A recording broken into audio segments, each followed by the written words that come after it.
Hello there, and welcome to the Sleepy Library.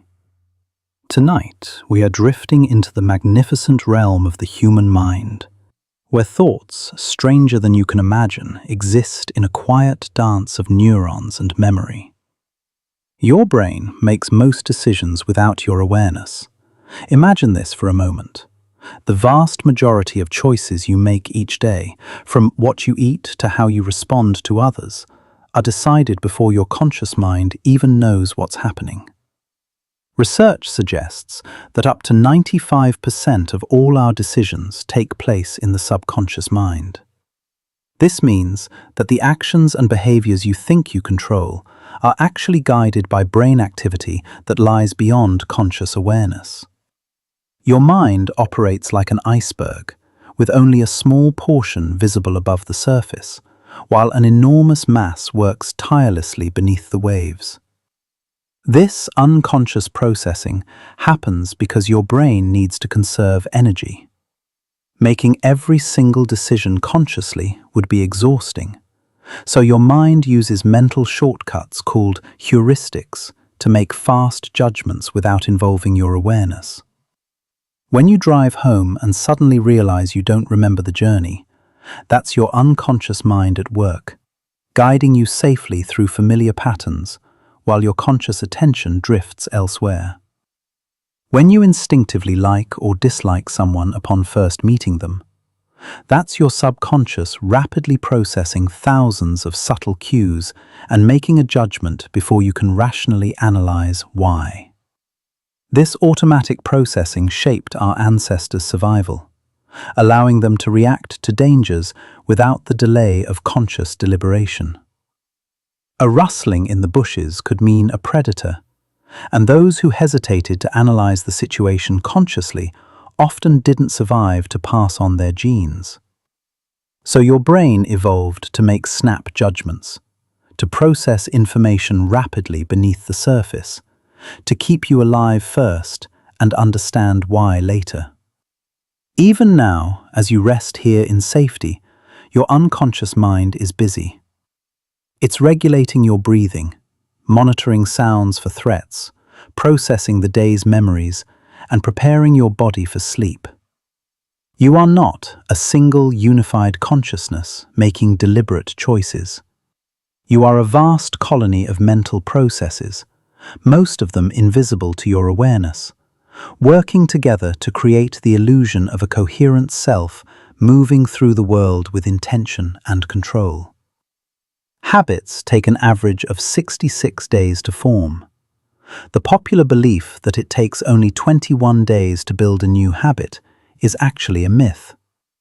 Real research into habit formation tells a more nuanced and honest story about how long it truly takes for a behavior to become automatic. Scientists at University College London tracked 96 people who chose to establish new health-related habits, carefully measuring how long it took for these behaviors to become automatic parts of their daily routine.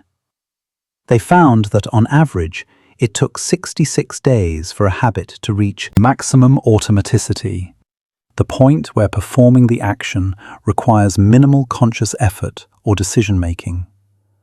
But this number is just an average. The actual range varied dramatically from person to person and from habit to habit.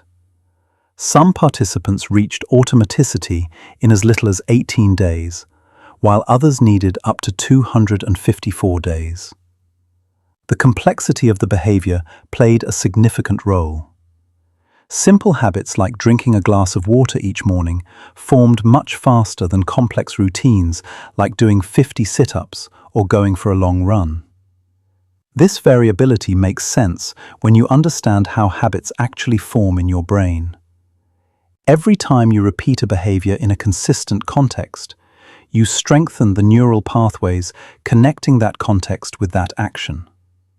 Your brain is essentially learning that when situation A occurs, behavior B should follow automatically.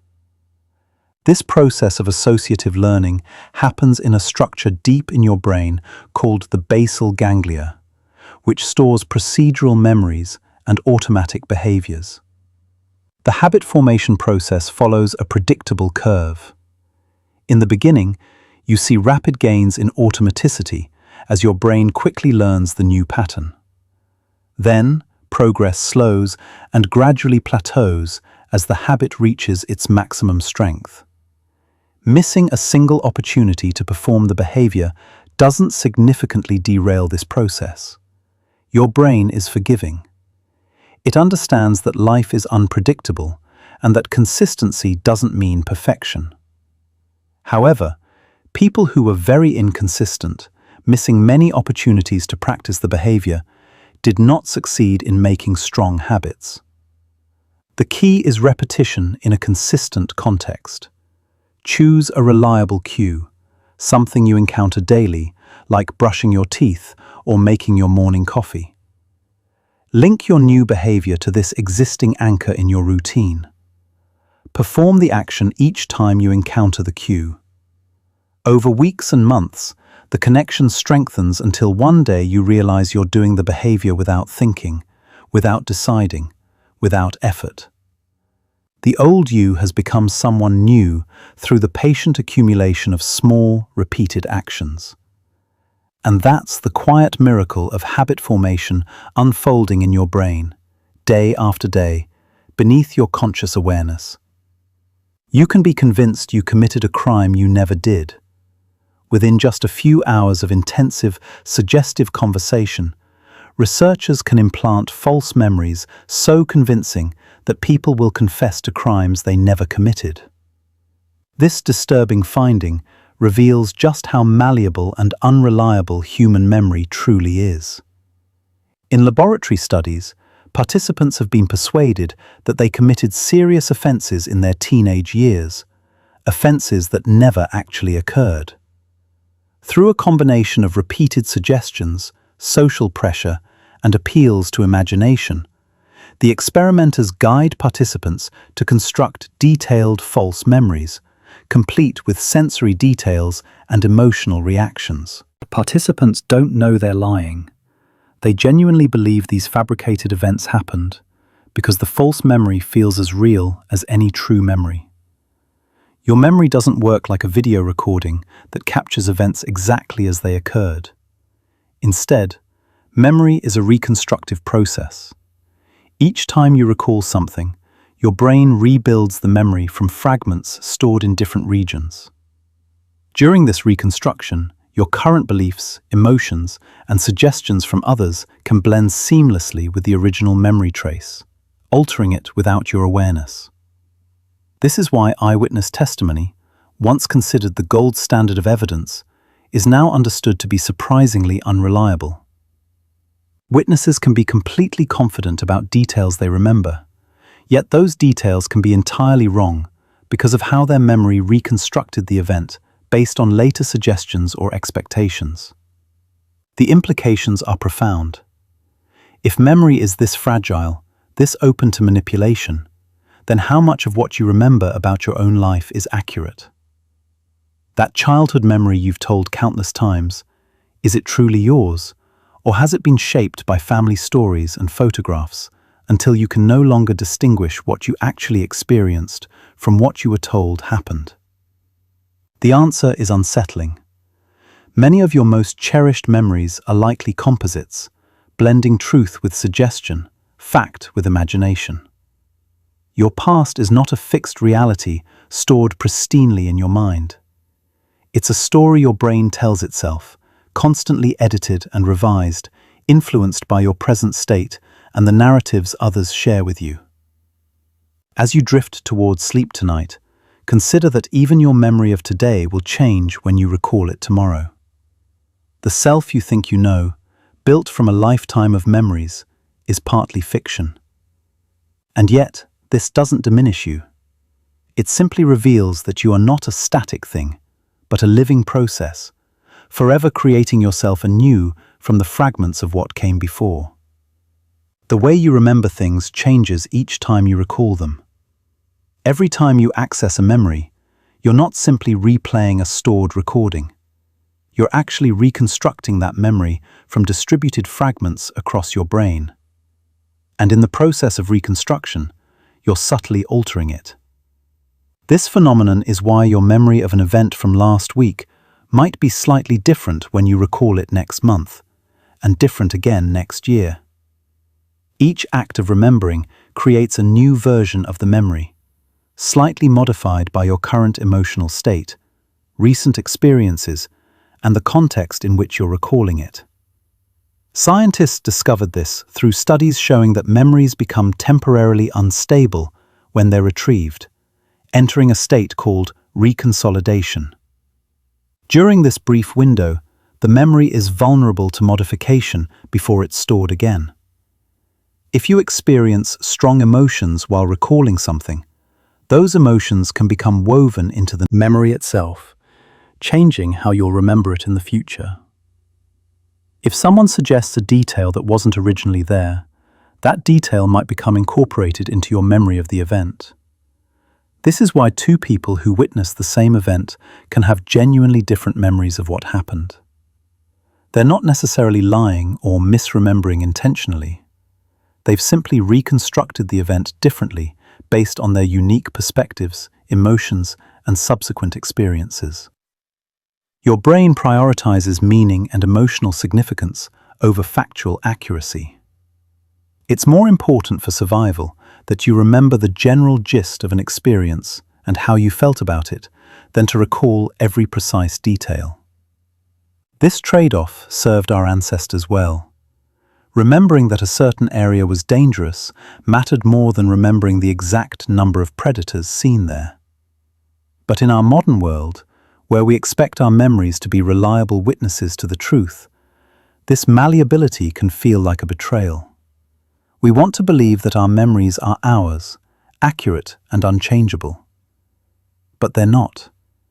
They're living things, evolving each time we touch them, shaped by who we are now as much as by who we were then. The person you were 5 years ago remembered events differently than you do now because you've changed. And your memories have changed with you. Even your most vivid, emotionally charged memories, the ones you're absolutely certain about, are not immune to this process. Research on flashbulb memories, those crystal-clear recollections of shocking events, like where you were when you heard major news, shows that these memories feel more vivid and detailed than ordinary memories. But they're just as subject to distortion and error. The confidence you feel about a memory is not a reliable indicator of its accuracy. You can be completely certain and completely wrong at the same time. As you rest here now, your brain is beginning the process of memory consolidation, sorting through today's experiences, deciding what to keep and what to discard, strengthening some neural connections while allowing others to fade. Tomorrow, when you wake, your memory of today will have been processed, edited, and stored. And the next time you recall this moment, right now, listening to these words in the darkness, the memory will be slightly different, shaped by everything that happens between now and then. You are not the same person you were yesterday, and you never will be again. Your memories ensure that the past is never truly past, but always present, always changing, always now. Most of your communication happens without words. When you interact with another person, more than half of the message being exchanged has nothing to do with the words being spoken. Your posture, facial expressions, tone of voice, hand gestures, eye contact, and the physical distance you maintain all communicate volumes of information, often more reliably than language itself. Human beings evolved as social creatures for hundreds of thousands of years before we developed complex language. During that time, we had to read each other's intentions, emotions, and trustworthiness through non-verbal signals alone. Those ancient skills haven't disappeared. They've been layered beneath language, operating constantly in the background of every social interaction. When someone says they're fine, but their body language screams distress, you instinctively believe the body language over the words. You might not consciously identify what specific cues tipped you off, but something felt wrong. That's your nonverbal reading system at work, processing subtle signals faster than your conscious mind can analyze them. The eyes carry particularly rich information. When someone is genuinely happy, the smile reaches their eyes, creating small wrinkles at the corners. A fake smile involves only the mouth, while the eyes remain emotionally flat. You can detect this difference automatically, even if you've never explicitly learned about it. Similarly, when someone is lying, they might make less eye contact, or conversely, they might maintain uncomfortably intense eye contact in an attempt to appear honest. Micro-expressions, fleeting facial expressions that last only a fraction of a second, reveal true emotions before we can consciously suppress them. A flash of contempt, fear, or disgust crosses someone's face before they compose their features into a more socially appropriate expression. Most people aren't consciously aware of seeing these micro-expressions, but they register unconsciously, creating gut feelings about whether someone is being genuine. The phenomenon of emotional contagion demonstrates how powerfully nonverbal communication affects us. When you're around someone who's anxious, you begin to feel anxious too, not because of anything they said, but because you unconsciously mirrored their tense posture, rapid breathing, and worried expression. Your brain has mirror neurons that fire both when you perform an action and when you observe someone else performing that action. These neurons help you understand others by simulating their experiences in your own neural circuitry. When you watch someone smile, your mirror neurons activate the same facial muscles that would create a smile on your own face. This subtle mimicry helps you empathize, to feel what others are feeling by quite literally embodying their expressions. This is why spending time with positive, relaxed people makes you feel more positive and relaxed, while spending time with stressed, negative people drains your energy. You're constantly absorbing and reflecting the emotional states of those around you through unconscious, non-verbal channels. Personal space also communicates without words. The distance you stand from someone indicates the nature of your relationship and your level of comfort. Stand too close to a stranger, and they'll instinctively step back, feeling their boundaries violated, even if you haven't touched them. The appropriate distance varies by culture, but the principle remains universal. We use physical space to regulate intimacy and establish boundaries. Touch is perhaps the most powerful non-verbal channel. A gentle hand on someone's shoulder can convey compassion, comfort, or support more effectively than any words. Research shows that brief, appropriate touch increases trust, cooperation, and even tip amounts in restaurants. Physical contact releases oxytocin, a hormone associated with bonding and social connection, literally changing both people's neurochemistry through that simple touch. Even now, as you lie here in darkness, your body is communicating. Your relaxed muscles, slow breathing, and closed eyes signal to any observer that you're at rest, peaceful, drifting towards sleep. If someone were to enter the room, they would receive that non-verbal message immediately and adjust their behavior accordingly, speaking quietly or not at all. You don't have to say, "I'm trying to sleep." Your body says it for you. Throughout human history, before written language, before recorded speech, before civilization itself, your ancestors communicated through these same channels. The raised eyebrow, the subtle smile, the warning glance, the comforting touch.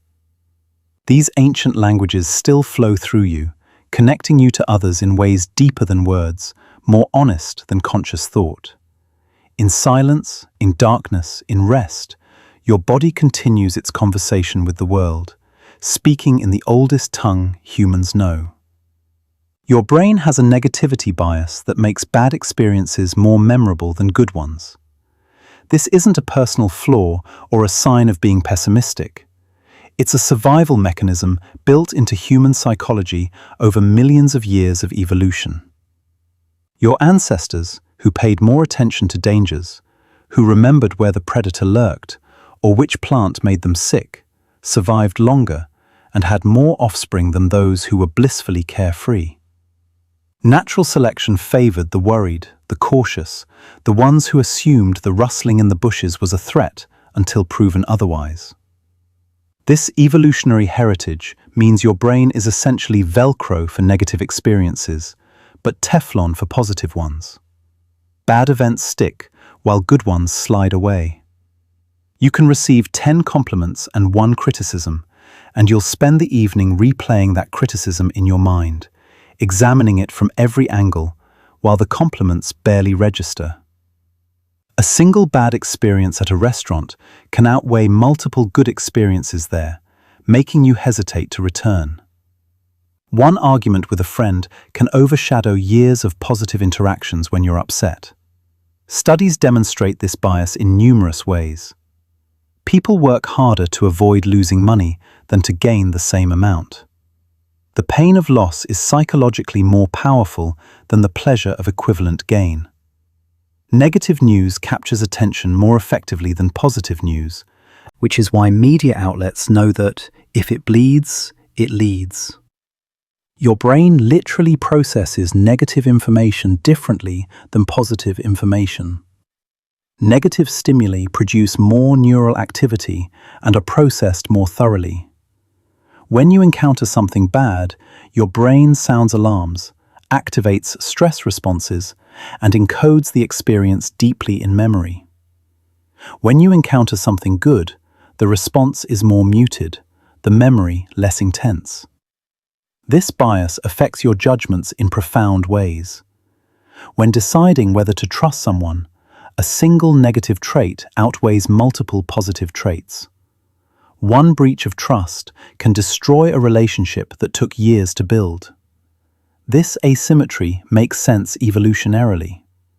Trusting the wrong person once could be fatal, but being overly cautious with a trustworthy person merely costs an opportunity.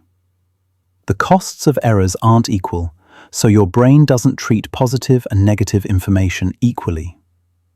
The negativity bias also influences your memory of past experiences. When you reflect on a vacation or a phase of your life, negative events loom larger in memory than positive ones, even if the positive events were more numerous. This is why people often romanticize the past, remembering it as better than it was, only after enough time has passed that the negative details have finally begun to fade. Your present moment always feels more complicated and difficult than your memory of the past, because right now you're experiencing the full weight of negativity bias, while memories have been softened by time and selective forgetting. This negativity bias has serious implications for mental health. Anxiety and depression involve a hyperactive negativity bias, where the mind becomes fixated on negative possibilities and negative interpretations, unable to give proper weight to positive information. Breaking these patterns requires conscious effort to counteract the brain's natural tendency. Practices like gratitude journaling or savoring positive experiences work by deliberately strengthening positive memory traces, compensating for the brain's automatic bias toward the negative. The good news is that awareness of this bias gives you power over it. When you catch yourself ruminating on something negative, you can recognize that this is partly your brain doing what it evolved to do, amplifying threats to keep you safe. The negative thing that happened might not actually be as significant as it feels. Your brain is painting it in darker colors because that's its job. But you don't have to accept that amplified version as objective reality. You can consciously choose to give proper weight to positive experiences, to notice what went well, to acknowledge compliments and success, even when your brain wants to dismiss them. You can train yourself to counteract the negativity bias through persistent, gentle attention to the good things your mind would otherwise let slip away unnoticed. As you rest here now, negativity bias is probably quite no longer needed, because you're safe and still. Your mind can soften, releasing its vigilant grip on threats and problems. Sleep itself helps regulate this bias, processing emotional memories and helping to diminish their negative intensity. When you wake tomorrow, some of today's frustrations will have lost their sharp edges, filed down by sleep's restorative work. The criticism that stung this evening might feel less important in the morning. Your brain will have had time to process, to integrate, to restore balance between negative and positive. And in this way, sleep is one of your best allies against the tyranny of negativity bias, offering rest not just to your body, but to your mind's ancient habit of worry. People tend to believe they're less biased than they actually are. This cognitive blind spot is called bias blind spot, and it affects nearly everyone, regardless of intelligence or education. You can easily spot biases in other people's thinking while remaining completely unaware of the same biases in your own. When someone else makes a judgment colored by their political beliefs or personal interests, you recognize it immediately. But when you make a similar judgment, it feels objective and rational to you. This isn't hypocrisy. It's a fundamental feature of how the mind works. Your biases feel like truth because you experience your own thoughts from the inside, where they seem reasonable and well justified. You have access to your own reasoning process, all the careful thoughts that led to your conclusion, so it feels like you arrived at your position through pure logic. When you observe someone else, you only see their conclusion, without access to their internal reasoning, making it easier to attribute their position to bias rather than reason. The irony is that the more intelligent and educated someone is, the better they become at constructing sophisticated justifications for their biased conclusions. Intelligence doesn't reduce bias, it just makes you more skilled at defending your biases with articulate arguments. You can marshal facts, cite studies, build elaborate logical structures, all in service of a conclusion you've already reached for emotional or intuitive reasons. Your conscious reasoning often acts as a press secretary for your unconscious mind, spinning whatever your gut has already decided into something that sounds rational and objective. Research demonstrates this phenomenon consistently. When shown identical information, people interpret it in ways that confirm their pre-existing beliefs. Present a study about gun control to people on both sides of the issue, and both sides will claim the study supports their position. Show people evidence that contradicts their political views, and instead of changing their minds, they often become more entrenched in their original position, finding ways to discount or reinterpret the contradictory evidence. This is confirmation bias at work, the tendency to search for, interpret, and remember information in a way that confirms what you already believe. You're not deliberately distorting information. Your mind genuinely perceives confirming evidence as more valid and credible than disconfirming evidence. The phenomenon extends beyond political beliefs to nearly every domain of human judgment. When you like someone, you notice and remember their positive qualities while overlooking or forgetting their flaws. When you dislike someone, the reverse occurs. You interpret ambiguous behavior in line with your overall impression. The same action looks different depending on who performs it.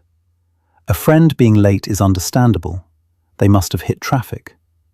Someone you dislike being late is inconsiderate and disrespectful. Same behavior, different interpretation, all filtered through the lens of your pre-existing attitudes. This bias even affects memory.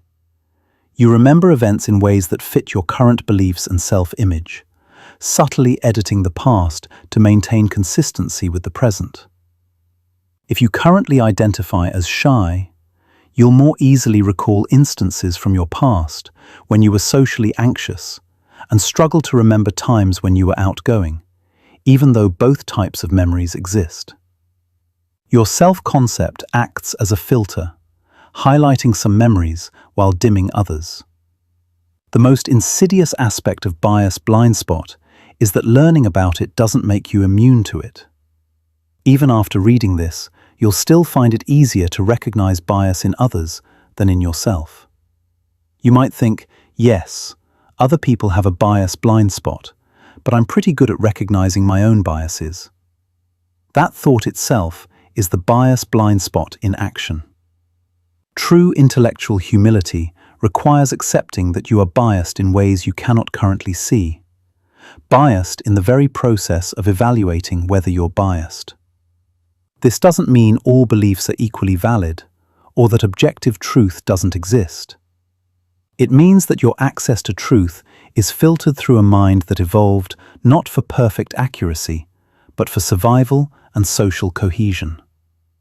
Your beliefs feel true to you, not necessarily because they are true, but because they've been integrated into your web of existing beliefs, and they serve your psychological needs.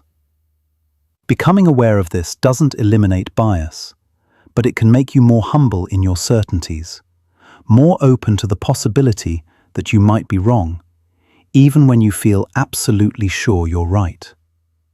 The cure for bias blind spot is not more intelligence or more information.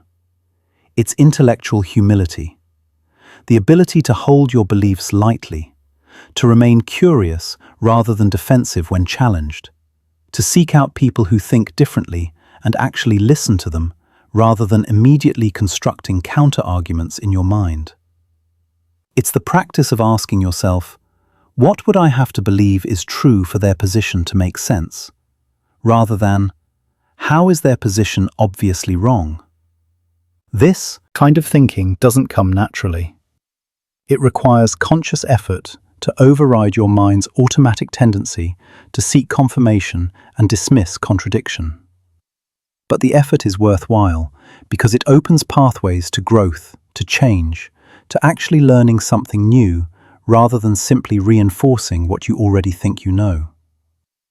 As you drift towards sleep, you can let go of the need to be right about everything. You can release the grip of certainty, allowing space for possibility, for not knowing, for being wrong about things you feel sure about. In sleep, the boundaries of self soften, and with them, the rigid structures of belief that feel so solid during waking hours. Tomorrow you might see things differently, not because the world changed, but because sleep helps reorganize your neural networks, allowing new connections to form, old patterns to weaken, fresh perspectives to emerge. Let your certainties dissolve into the darkness, trusting that the truth, whatever it is, will still be there when you wake. Your attention span has been decreasing over time. Research shows that the average human attention span has declined significantly over the past decades. Studies suggest it has dropped from 12 minutes to around 8 seconds on average, making it now shorter than the attention span of a goldfish. This startling statistic reflects the profound changes in how we consume information in the digital age. We've trained our brains to expect constant stimulation, rapid shifts in content, and immediate gratification. Our devices serve up an endless buffet of notifications, updates, and distractions, and our attention has adapted by becoming more scattered, more easily captured and released, more restless. But the story is more complex than simple decline. Attention isn't a single thing. You have different types of attention for different purposes. Sustained attention allows you to focus on a task for an extended period. Selective attention lets you filter out distractions to concentrate on one stimulus. Divided attention enables you to handle multiple tasks simultaneously. And alternating attention allows you to switch between tasks. What's changed isn't necessarily your capacity for all types of attention, but rather your habits around attention allocation and your environment's demands on your attention. The internet and smartphones have fundamentally restructured how information reaches you. Instead of long-form, linear content that requires sustained attention, you're exposed to fragmented bursts. Social media feeds scroll endlessly, each item demanding a moment of attention before you move to the next. News articles are often written in short paragraphs designed for skimming. Videos autoplay and recommend the next one immediately.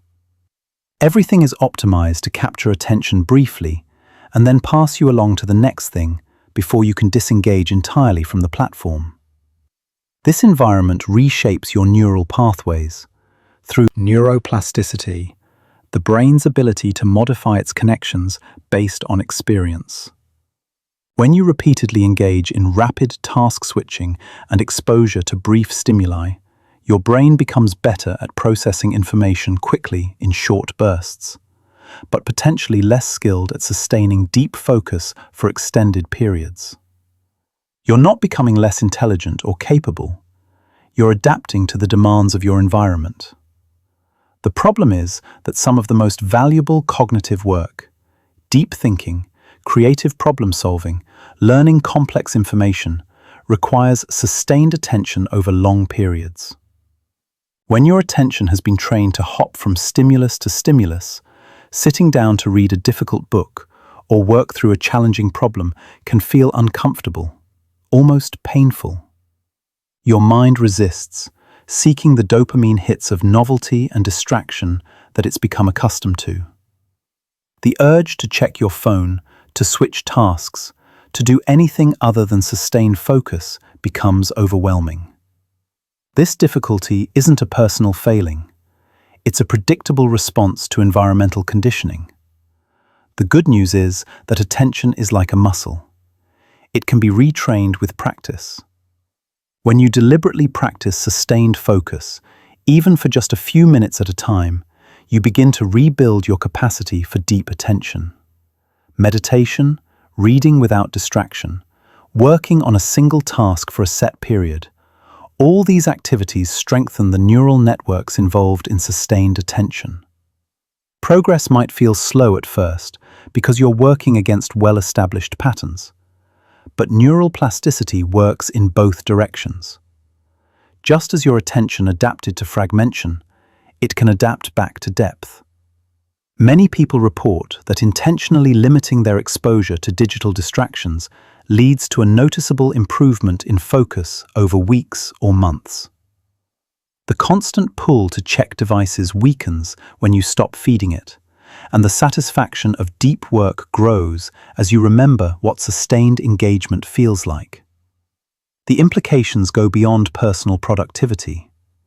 Attention is the foundation of consciousness itself. What you pay attention to shapes your experience of reality. If your attention is constantly fragmented, scattered across a dozen different inputs, your experience of life becomes similarly fragmented. You're never fully present anywhere, always partly somewhere else, in the last thing or the next thing, but rarely here, now. The quality of your attention determines the quality of your life. Deep attention allows for deep experience, for genuine connection with people, for losing yourself in activities that bring meaning. Shallow attention creates a shallow life, skimming the surface of everything without ever diving deep into anything. As you lie here now, you're practicing a form of attention training. By focusing on these words, by not reaching for your phone or letting your mind spin off into planning tomorrow or rehashing today, you're strengthening your capacity for sustained attention. You're creating a space of singular focus in a world that constantly demands multiplicity. This is restful not just because you're physically still, but because your attention, that most restless part of you, is settling into a rhythm, following a single thread through the darkness. In sleep, attention disappears entirely, dissolving into unconsciousness. Your brain stops directing focus and begins the deeper work of processing, consolidating, dreaming. And perhaps that's the ultimate form of attention, the kind that asks nothing of you, that simply lets you be, whole and undivided, in the healing stillness of the night. Believing you will perform well actually improves your performance. This phenomenon, known as the placebo effect, or, in this context, the power of positive expectation, demonstrates that the mind has genuine influence over outcomes. When people believe they've been given a performance-enhancing drug, even if it's just a sugar pill, they often perform better on physical and cognitive tasks. The belief itself changes brain chemistry, releases neurotransmitters, affects muscle coordination, and alters perception in ways that produce real, measurable improvements. This isn't just wishful thinking or imagination. The expectation of improvement creates physiological changes that make improvement more likely. Athletes use this principle deliberately through visualization techniques. By vividly imagining themselves executing perfect movements, they activate many of the same neural pathways that fire during actual physical performance. The brain, in some sense, cannot fully distinguish between actual and vividly imagined experience. Both create neural traces that strengthen the relevant networks. This is why mental rehearsal improves real-world performance.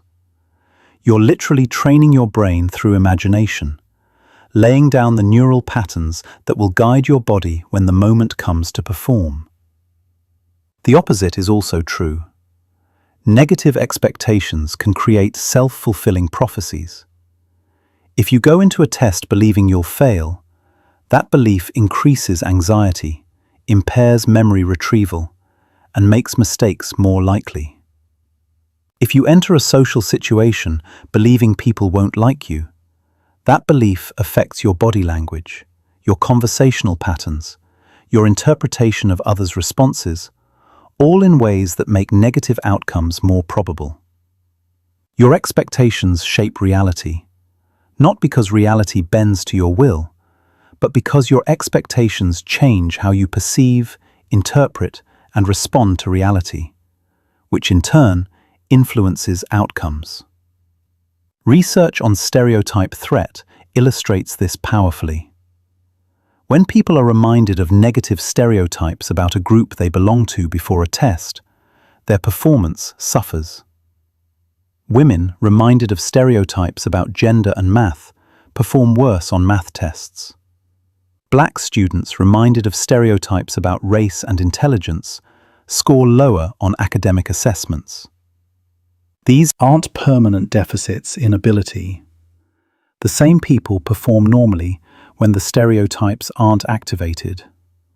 The mere awareness of the negative expectation is enough to impair performance by triggering anxiety, self-doubt, and cognitive load that uses up mental resources needed for the task. The expectations others hold about you also affect your performance through a phenomenon called the Pygmalion effect, or self-fulfilling prophecy.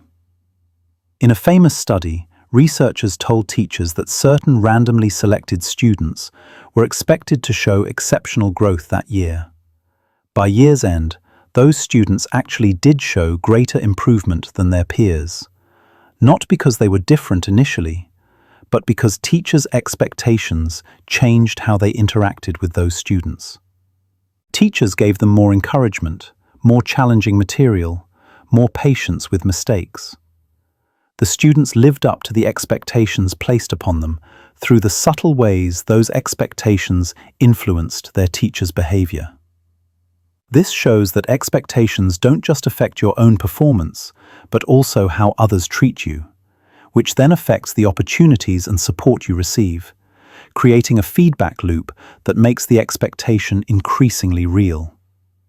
Your self-talk matters enormously in this process.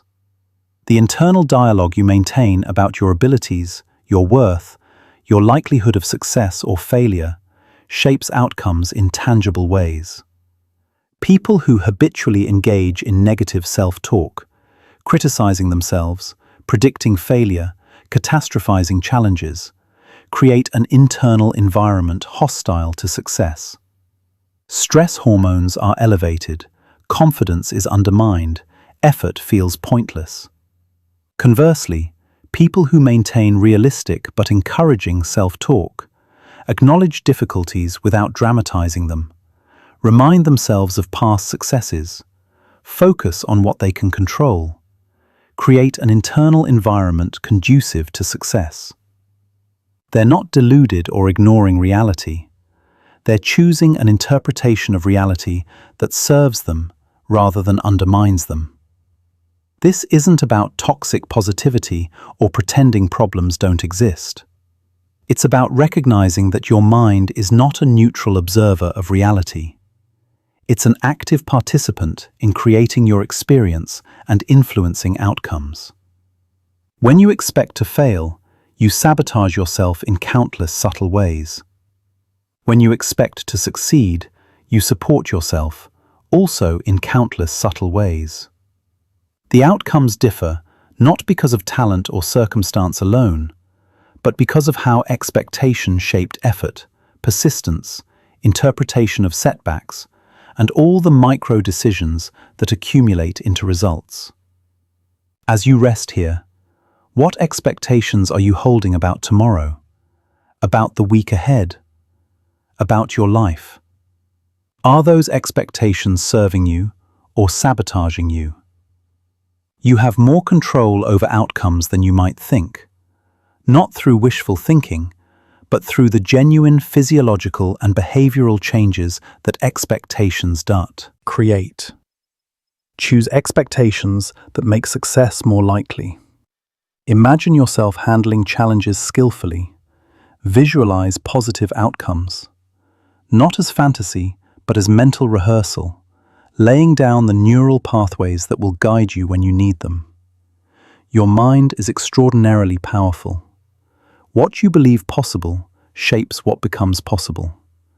Not because reality bends to belief, but because belief shapes perception, interpretation, and action, which together create reality. Tonight, expect rest. Expect restoration. Expect to wake refreshed. And your brain, obliging as always, will work to make those expectations real. Loneliness affects your body the same way smoking does. Social isolation isn't just emotionally painful. It creates measurable, significant damage to physical health. Research shows that chronic loneliness increases mortality risk to a degree comparable to smoking 15 cigarettes per day. This isn't exaggeration or metaphor. Loneliness triggers physiological stress responses that over time contribute to inflammation, weakened immune function, cardiovascular disease, and cognitive decline. Human beings evolved as intensely social creatures who relied on group membership for survival. Being part of a connected social group meant protection, resources, support, increased chances of survival and reproduction. Being isolated meant vulnerability to predators, lack of help in times of need, and reduced reproductive opportunities. Evolution shaped us to find social connection deeply rewarding and social isolation deeply threatening. Your brain treats loneliness as an emergency, activating stress responses designed to motivate you to seek connection and reintegrate into the group. In the modern world, physical survival rarely depends on group membership in the way it did for our ancestors. But your brain still responds to isolation as if it does. When you're chronically lonely, your body exists in a state of low-level but persistent stress. Cortisol levels rise, inflammation increases, sleep quality deteriorates, the immune system becomes dysregulated, less effective at fighting infections, and more prone to creating excessive inflammatory responses that damage your own tissues. Over time, these physiological changes accumulate, increasing risk for heart disease, stroke, diabetes, dementia, and early death. The effect sizes are comparable to or exceed those of obesity, physical inactivity, and yes, smoking. What makes loneliness particularly insidious is that it's a self-reinforcing cycle. When you're lonely, your brain becomes hypervigilant to social threats, more likely to interpret neutral social cues as rejection or criticism. This hypervigilance makes you less effective in social situations, more withdrawn, more defensive, which makes meaningful connection less likely, which increases loneliness further. Breaking this cycle requires conscious effort to override your brain's threat detection systems, to risk vulnerability despite the fear of rejection. The paradox is that the people who most need social connection often find it hardest to achieve, because loneliness itself impairs social cognition.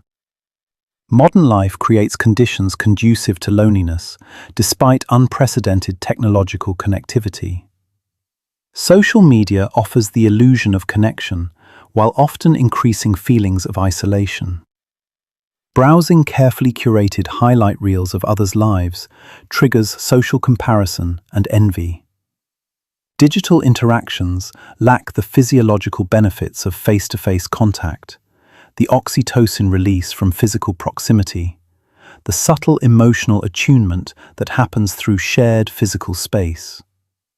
You can be surrounded by hundreds of online connections while feeling profoundly alone, because your brain and body require real, embodied, reciprocal relationships. The quality of your relationships matters more than the quantity. Having many casual acquaintances doesn't protect against loneliness if you lack close, emotionally intimate connections. Research shows you need people with whom you can be genuinely yourself, relationships where you feel seen, understood, accepted. Without this deeper connection, you can feel lonely even in a crowd, even in a partnership, even in a busy family. Loneliness is about the gap between the connection you need and the connection you have, and that gap can exist regardless of how many people surround you. One reason loneliness has become an epidemic in developed societies is the breakdown of traditional community structures combined with increasing mobility and individualism. Extended families live apart. People change cities for work or education, leaving behind established social networks. Religious and civic organizations that once provided community have declined. Work often demands so much time and energy that little remains for cultivating relationships. People live alone more than ever before in human history.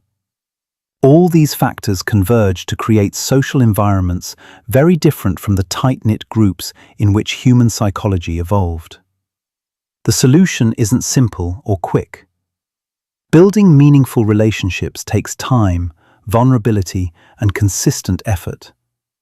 It requires being willing to show up for others, even when it's inconvenient, to be present through difficulties, to move beyond surface-level interaction to genuine emotional exchange.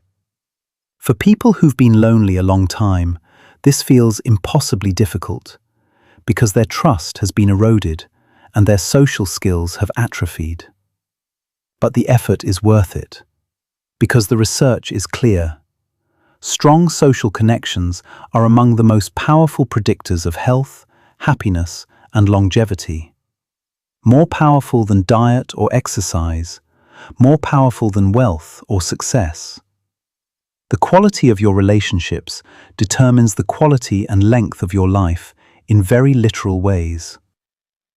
As you lie here, alone in the darkness, you might feel lonely, or you might feel peacefully solitary. There's a difference. Solitude, chosen and enjoyed, is restorative. Loneliness, the painful feeling of unwanted isolation, is corrosive. If you felt lonely lately, know that this is your brain's way of telling you it needs connection, just as hunger tells you that you need food. The solution is to reach out, slowly and carefully, to rebuild or build anew the social bonds that your body and mind require. One conversation, one coffee, one genuine moment of connection at a time. The path out of loneliness isn't dramatic. It's the patient accumulation of small social risks, small moments of vulnerability, small gestures of care toward others. And in the darkness of this moment, you're not truly alone. Countless others lie in similar darkness around the world, all of us connected by our shared humanity, our shared need for belonging, our shared journey through the mystery of being conscious, being alive, being briefly here on this earth together. Your mind wanders about 30% of your waking hours.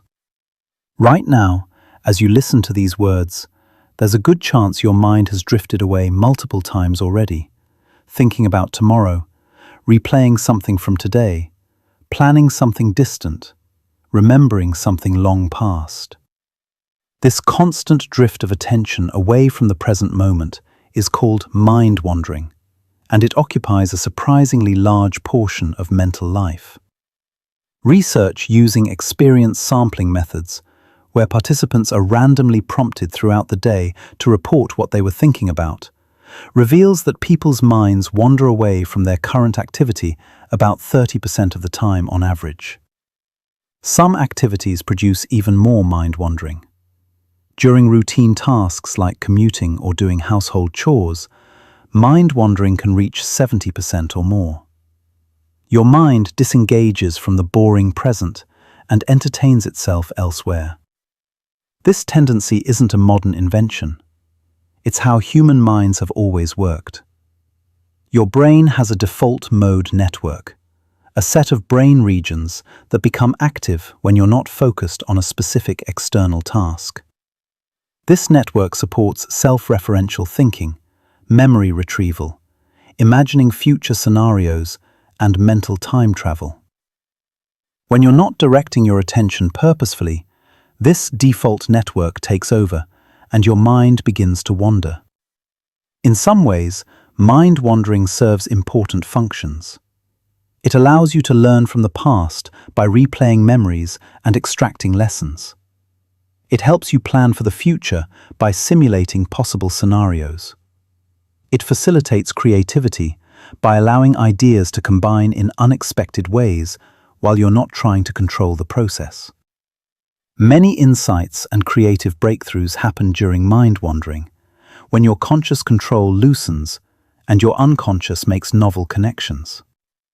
Mind wandering also helps you understand yourself and others by providing time for reflection on social interactions and on your own goals, values, and identity. Without this reflective space, would live entirely in the present moment, without the context of past or future that gives life meaning and continuity. However, frequent mind wandering has costs. Studies consistently show that people are less happy when their minds are wandering than when they're focused on what they're doing, even if what they're doing isn't particularly pleasant. The act of present moment awareness, of actually being engaged with current experience rather than lost in thought, correlates with higher well-being. This might seem counterintuitive. Shouldn't mind wandering to pleasant memories or exciting future plans make you happy? The research suggests not.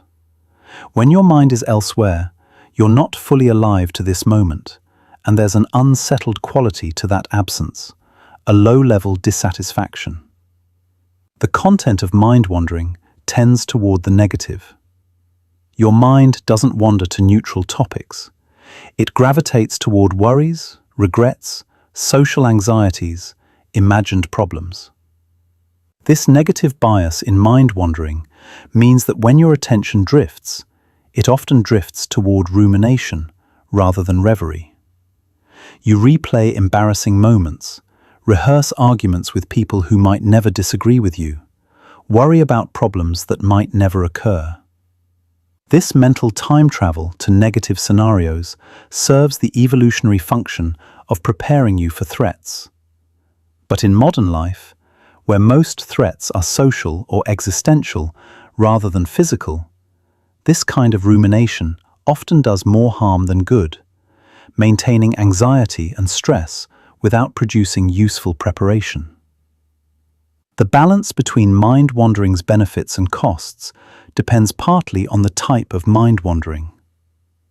Constructive mind-wandering, thinking productively about plans or creatively exploring ideas, differs from unconstructive mind-wandering like anxious rumination. Learning to notice when your mind has wandered and gently redirecting attention to the present, a core practice in mindfulness meditation, doesn't eliminate mind-wandering, but gives you more choice about it. You can allow your mind to wander when it's useful and bring it back when the wandering has become repetitive worry. Interestingly, different activities produce different amounts of mind-wandering. Difficult, engaging tasks that require all your cognitive resources produce minimal mind-wandering because there's no spare capacity for your mind to drift elsewhere. Easy or familiar tasks that don't challenge you fully leave cognitive resources idle, and your mind fills that space with wandering. This is why you might drive home on autopilot while thinking about something completely unrelated and arrive with no memory of the journey. Your procedural memory handled the driving, while your conscious attention was elsewhere. The fact that you can safely drive while mind-wandering demonstrates how sophisticated your unconscious processing is, managing complex tasks without conscious supervision. But it also reveals how much of life you might spend absent from your own experience, physically present, but mentally somewhere else, never fully here. As you rest here now, your mind has probably wandered many times during this exploration of psychology facts. That's completely natural. But notice that you can bring your attention back, gently, without judgment. You don't have to be lost in thought. You can be present with these words, with your body's sensations, with the darkness around you. This present moment awareness is its own form of rest, a quieting of the default mode network's constant chatter. As sleep approaches, mind-wandering becomes more dreamlike, more fragmented, following strange associations as your conscious control continues to dissolve. The boundary between waking mind-wandering and sleep dreaming is blurry. Both involve your mind generating experiences disconnected from current sensory input. The difference is degree of coherence and conscious control, both of which fade as you drift from wakefulness through hypnagogia into true sleep. Let your mind wander now, without trying to hold on to any particular thread. Let thoughts come and go like clouds, observing them with detached curiosity as they drift across the inner sky.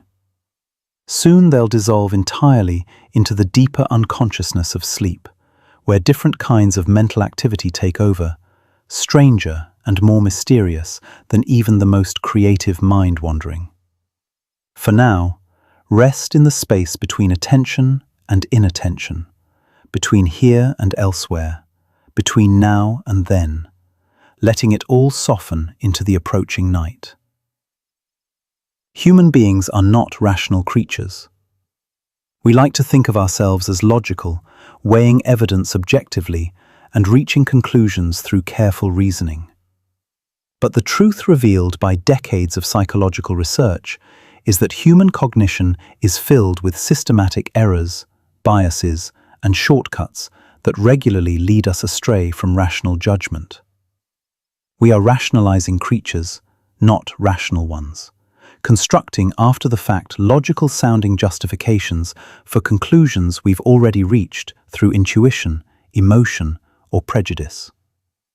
The psychologist Daniel Kahneman won a Nobel Prize for his work showing how human judgment deviates predictably from the ideal of rationality. He demonstrated that people consistently violate basic principles of probability and logic when making decisions. We overestimate the likelihood of rare events that are vivid or memorable. We underestimate risks that are abstract or statistical. We anchor our judgments to irrelevant numbers that happen to be mentioned. We prefer avoiding losses over acquiring equivalent gains.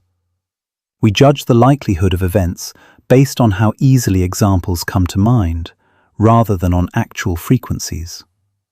All these biases are predictable, unconscious, and almost impossible to eliminate, even when we know about them.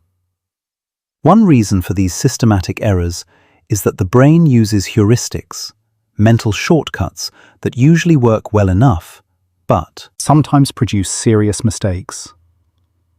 When you need to judge how common something is, your brain uses the availability heuristic, estimating frequency by how easily examples come to mind. This works reasonably well for many judgments. Things that are common are usually easier to remember than things that are rare. But the heuristic breaks down when memory is influenced by factors other than actual frequency. Dramatic events are more memorable than mundane ones, so people overestimate the likelihood of plane crashes, terrorist attacks, and shark attacks, while underestimating the far more common risks of car accidents, heart disease, and domestic accidents. Media coverage amplifies this distortion by focusing on unusual events, making them easier to recall. Another powerful shortcut is the representativeness heuristic, judging the probability that something belongs to a category based on how similar it is to your mental prototype of that category. If someone fits your stereotype of a librarian, quiet, bookish, organized, you judge them more likely to actually be a librarian than would be warranted by the actual base rates of librarians in the population. You focus on the match with your prototype while ignoring the statistical reality that there are far more accountants or teachers than librarians, making it much more likely that a randomly encountered person belongs to those categories, regardless of how librarian-like they seem. These heuristics work quickly and require minimal mental effort, which is why your brain relies on them. Thinking carefully and statistically is slow and demanding, suitable for important decisions, but impractical for the hundreds of small judgments you make every day. So most of the time, your brain takes shortcuts, and most of the time, those shortcuts are good enough. The problem arises when they're not, when the quick judgment leads you seriously astray, but you don't realize it because the conclusion feels right. The feeling of rightness, the subjective experience of certainty, is not a reliable indicator that your judgment is actually correct. You can be completely confident and completely wrong, because your confidence comes from how easily the judgment came to mind, how well it fits your expectations, how coherent the story sounds, not from the actual quality of your reasoning or the strength of your evidence. Emotions also powerfully influence what we pretend are rational judgments.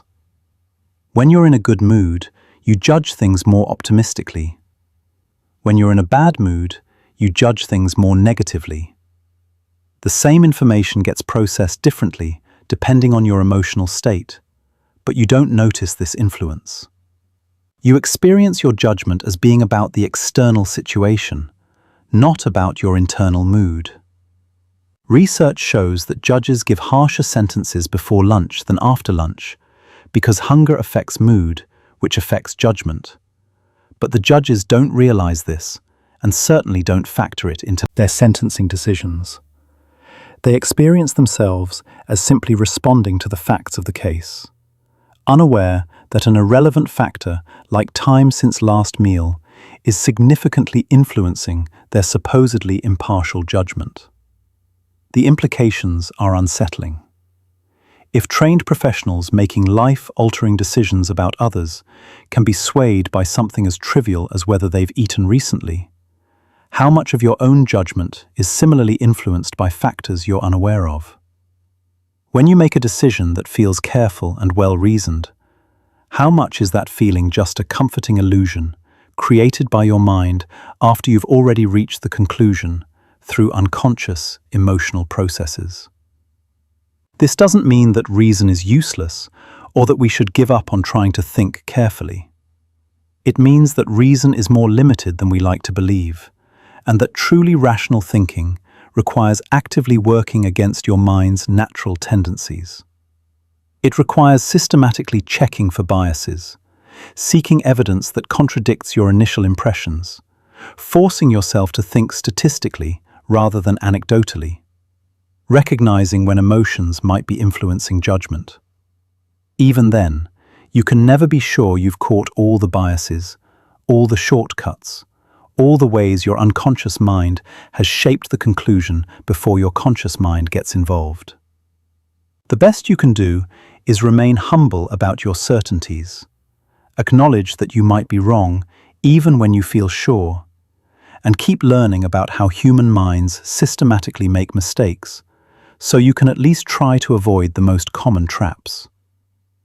As you drift towards sleep, you can let go of the burden of rationality. Sleep is not a time for logical thinking or careful judgment. It's a time for your unconscious mind to process, to dream, to make strange connections without the constraints of logic. Tomorrow, when you're awake and facing decisions again, you can bring whatever wisdom you can muster to bear on them. But tonight, let reason rest. Let the guard down. Embrace the irrational, the intuitive, the feeling without justification. You are more than your capacity for logic.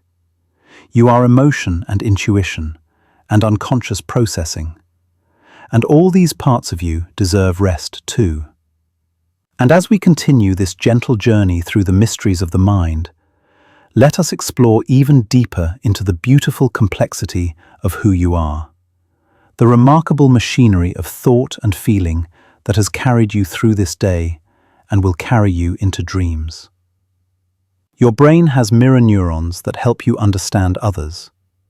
Deep within your brain exists a remarkable system discovered in the 1990s that helps explain one of humanity's most profound abilities: the capacity to understand what others are thinking and feeling. Mirror neurons are specialized brain cells that fire both when you perform an action and when you observe someone else performing that same action. When you watch someone pick up a cup, neurons in your premotor cortex activate as if you were picking up the cup yourself. Your brain simulates their experience in your own neural circuitry, creating a kind of internal mirroring that allows you to understand their intention and predict their next move. This system extends beyond actions to emotions. When you see someone smile, mirror neurons activate the facial muscles involved in smiling on your own face, even if the movement is too subtle to be visible. This automatic mimicry helps you understand not just what someone is doing, but what they're feeling. The neural systems that process your own emotions activate when you observe emotions in others, creating a shared neural representation that forms the biological basis of empathy. You understand sadness in another person, partly because your brain activates the same regions it would activate if you were sad yourself. You don't just intellectually comprehend their state, you experience a simulation of it, feeling an echo of their feeling in your own body. This is why emotions are contagious, spreading through groups like invisible waves. When you're around anxious people, you begin to feel anxious too, not through conscious decision, but through the automatic operation of mirror neurons, absorbing and reflecting the emotional states around you. Your nervous system resonates with others, creating genuine physiological synchrony. Research shows that when people interact positively, their heart rates and breathing patterns begin to synchronize. When a mother gazes at her infant, their brain waves align in harmony. You are not a sealed system. You are porous to others, constantly influenced by and influencing the emotional climate around you. This mirroring system serves crucial developmental functions. Children learn enormous amounts through observation and imitation, their mirror neurons firing as they watch adults perform actions, helping them acquire skills without explicit instruction. When a baby watches someone use a spoon, mirror neurons activate, preparing the neural pathways that will later guide the baby's own attempts at using a spoon. Social learning depends on this automatic simulation. But mirror neurons have a darker side too. They explain why watching violence can be disturbing, why videos of injuries make you wince, why observing pain activates your own pain circuits. Your brain treats observed suffering as if it were happening to you, creating genuine discomfort. This isn't weakness. It's the price of empathy, the unavoidable consequence of a brain designed to deeply understand others by experiencing simulations of their states. The system can malfunction. Research suggests that people with autism may have atypical mirror neuron activity, which might contribute to difficulties in understanding social cues and emotions intuitively. Without the automatic simulation that most people experience unconsciously, social interaction becomes more like solving a complex puzzle through conscious reasoning rather than feeling into another person's state. Similarly, individuals high in psychopathy show reduced activation in brain regions associated with empathy when witnessing others' pain, suggesting that the mirror system doesn't engage typically. The implications are profound. You are hardwired for connection, equipped with neural machinery specifically evolved to help you attune to others. The boundaries between self and other are less solid than they appear. At the neural level, you're constantly blurring the distinction, your brain generating representations of others' states within yourself. This is why isolation is so painful. Your mirror neurons need others to mirror. Without social input, the system atrophies, leaving you feeling hollow and disconnected, not just socially, but from your own emotional life. Conversely, surrounding yourself with people you want to emulate makes sense neurologically. Your brain will automatically begin simulating their behaviors, their emotional patterns, their ways of thinking. You become more like those you spend time with, not through conscious imitation alone, but through the automatic operation of neural mirroring. As you rest here, your mirror neurons are quiet, no longer actively simulating anyone else's state. For this moment, you can be entirely yourself, uninfluenced by the emotional resonance of others. But tomorrow, when you interact with people again, remember that you're not just observing them from a distance.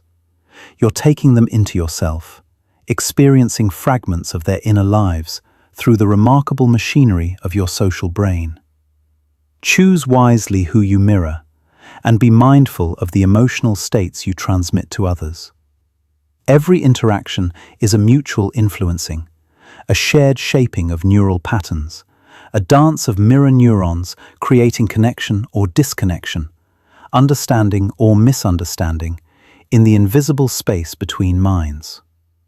There is a cognitive limit to how many relationships you can maintain. Despite living in an era of unprecedented connectivity, where you can have thousands of social media connections and maintain contact with people across the globe, your brain has limitations on how many meaningful relationships it can actually sustain. This limitation is often referred to as Dunbar's number, named after British anthropologist Robin Dunbar, who proposed that humans can comfortably maintain stable relationships with approximately 150 people. Dunbar arrived at this number by examining the relationship between brain size and group size in primates. He found a consistent correlation. Larger brains support larger social groups, because managing complex social relationships requires significant cognitive resources. By extrapolating from primate data to human brain size, he calculated that our neocortex, the part of the brain responsible for conscious thought and language, should support groups of around 150 people. Interestingly, this number appears repeatedly across different human societies and throughout history. Traditional hunter-gatherer communities typically numbered around 150. Ancient Roman military units were organized around similar numbers. Modern organizational research shows that companies often experience communication breakdowns when single locations exceed about 150 employees. Dunbar's number isn't absolute.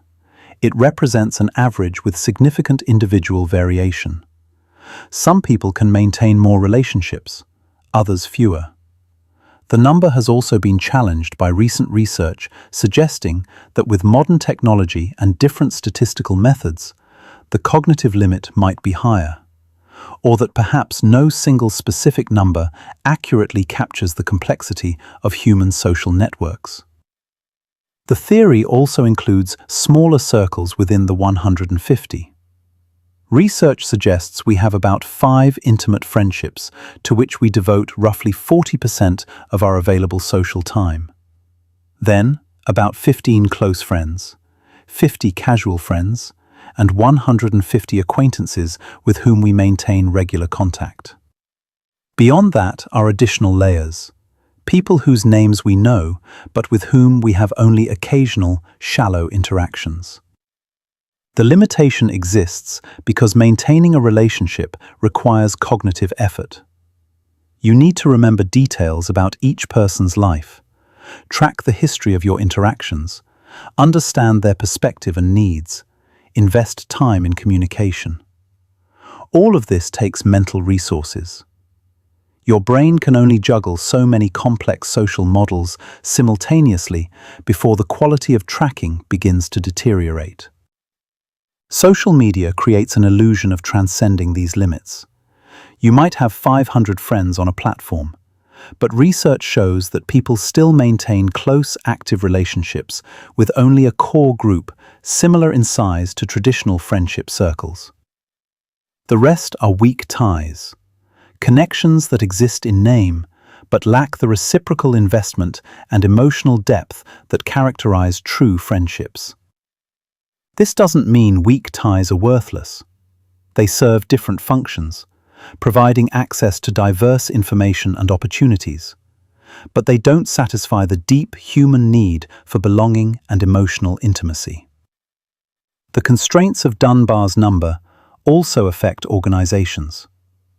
In companies smaller than 150 people, informal communication works. Everyone knows everyone. Information flows naturally. Culture remains cohesive.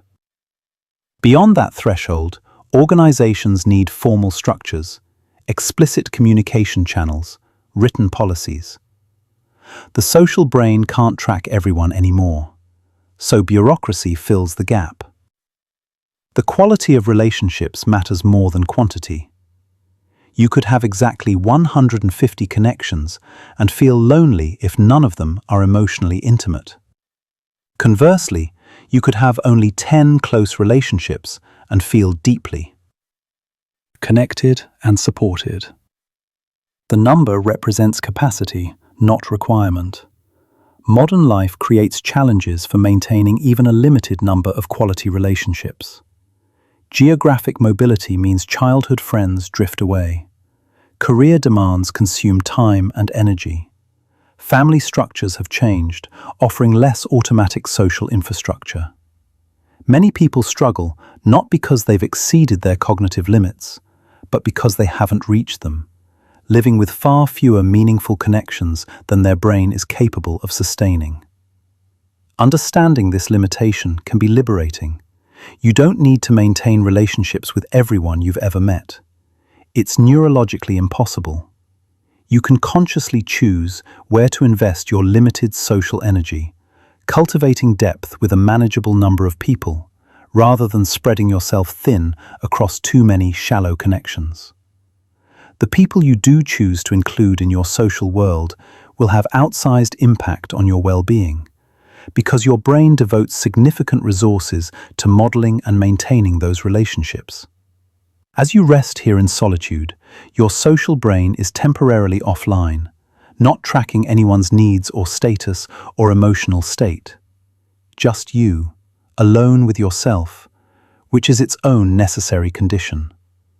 Tomorrow, you'll reconnect with your social world, but tonight, in this space of singular focus, you're unburdened by the complex web of relationships that usually surrounds you. And perhaps in the morning, you'll choose more consciously who occupies those precious slots in your social cognitive budget, investing in relationships that truly nourish you, rather than maintaining connections out of obligation or habit. Smiling makes you feel happier, even if it's forced. Your emotions don't simply flow outward from your feelings to your expressions. The connection runs in both directions. How you hold your body and face actually influences your emotional state through a phenomenon called facial feedback. When you smile, even if you don't feel happy, the physical act of smiling sends signals to your brain that you're experiencing positive emotion, which can actually generate positive feelings. This surprising effect has been demonstrated in numerous experiments. In one classic study, researchers had participants hold a pen in their mouths in ways that either forced them to smile, activating the muscles used in genuine smiling, or prevented smiling. Those forced to smile reported feeling happier and found cartoons funnier than those prevented from smiling, despite not being consciously aware that their facial position was affecting their mood. The mechanism involves both neural feedback and biochemical changes. Facial expressions activate specific patterns of muscle movement that the brain associates with particular emotions. When you smile, you activate muscles that have been repeatedly paired with happiness throughout your life. Your brain receives this proprioceptive feedback, interprets it as evidence that you're happy, creating a feedback loop that can actually generate the emotion. Smiling also triggers release of neurotransmitters like dopamine and endorphins that enhance mood and reduce stress. The physical act of smiling has measurable positive effects on your physiology, lowering heart rate and reducing stress hormones. This is why forcing yourself to smile during difficult moments can genuinely help you cope better. You're not just putting on a brave face, you're actively influencing your neurochemistry through voluntary control of your facial muscles. The phenomenon extends beyond smiling to other emotions. Research shows that adopting a confident, expansive body posture makes people feel more confident, while slumped, closed postures increase feelings of helplessness and depression. Furrowing your brow increases feelings of aggression and anger. Relaxing your facial muscles reduces anxiety.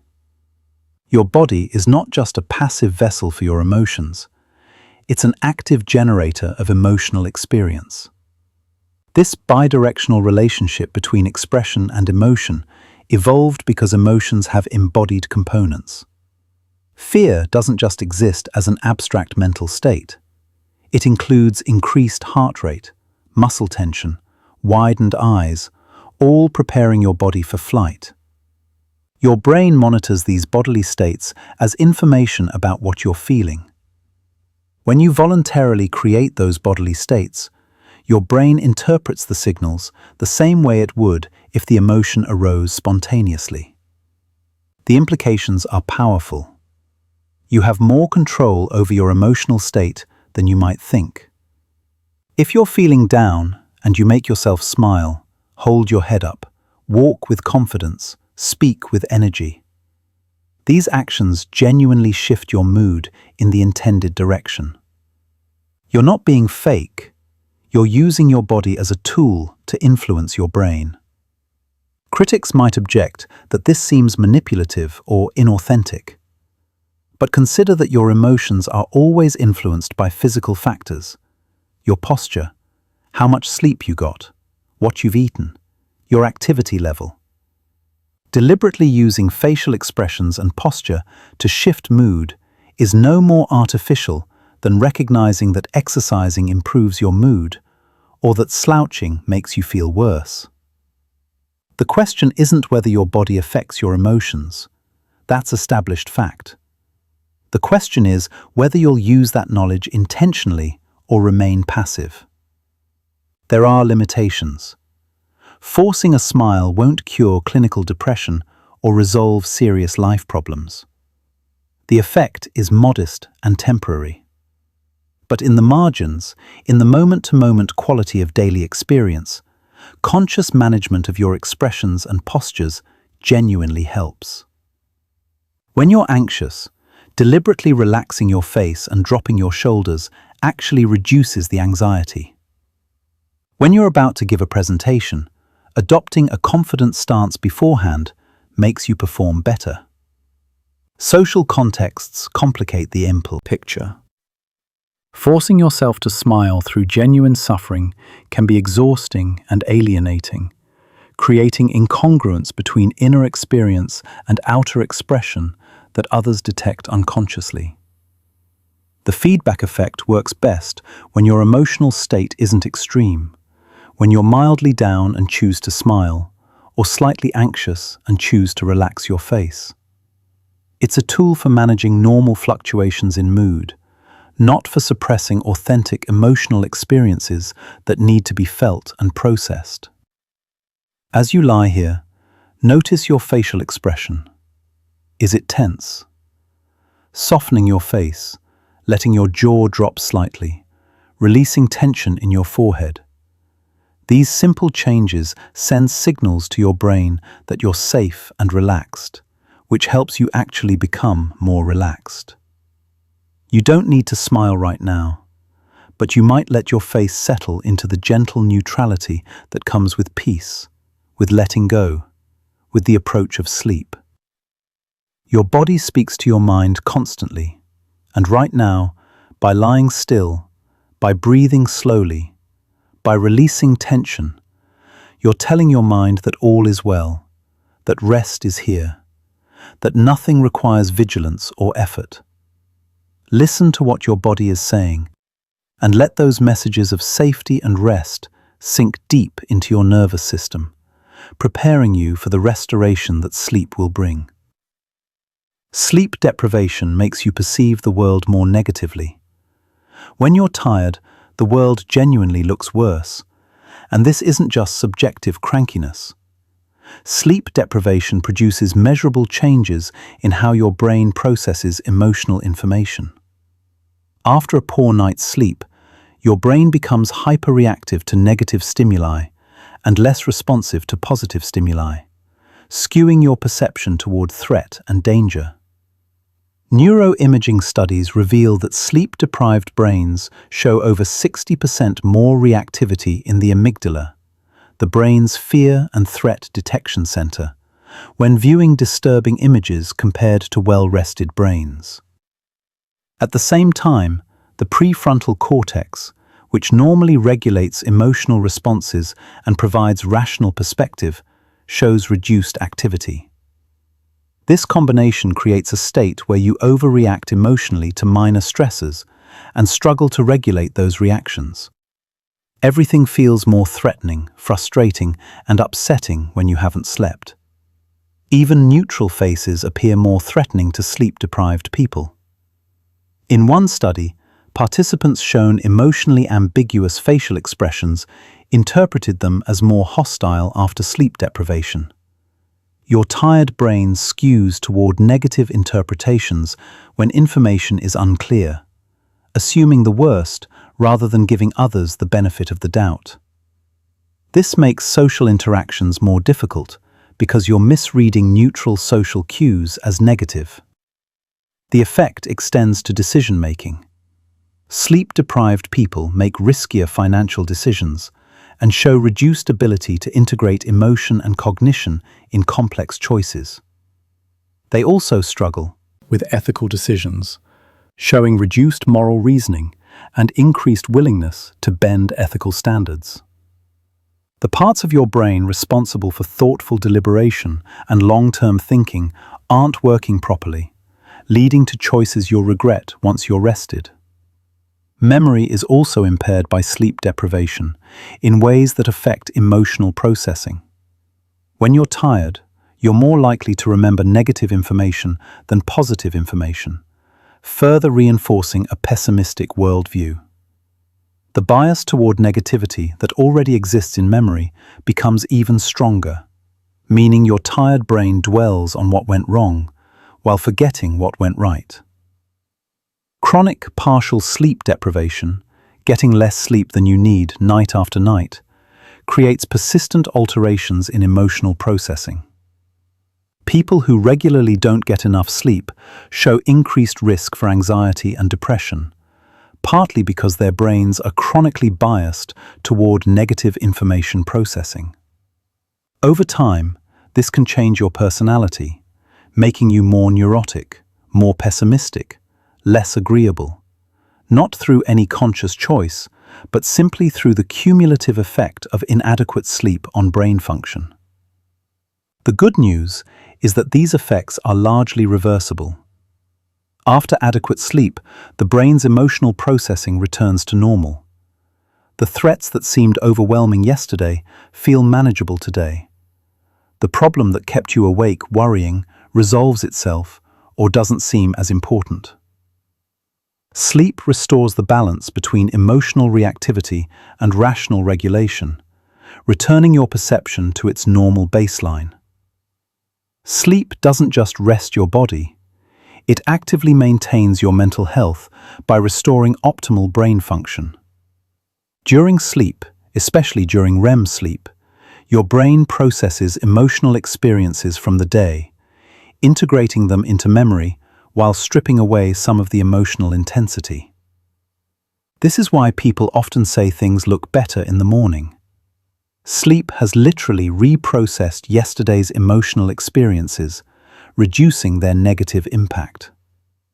Understanding how sleep affects emotional perception should change how you respond to your own feelings when tired. If you're feeling unusually negative, hopeless, or reactive, ask yourself how much you slept last night. Your feelings might be valid responses to real problems, or they might be artifacts of a sleep-deprived brain perceiving the world through a distorted lens. Before making important decisions, before having difficult conversations, before concluding that everything is terrible, consider whether you're adequately rested. Often, the simple act of getting proper sleep transforms your perspective on problems, revealing solutions and possibilities that your tired brain couldn't see. This doesn't mean ignoring problems or dismissing feelings.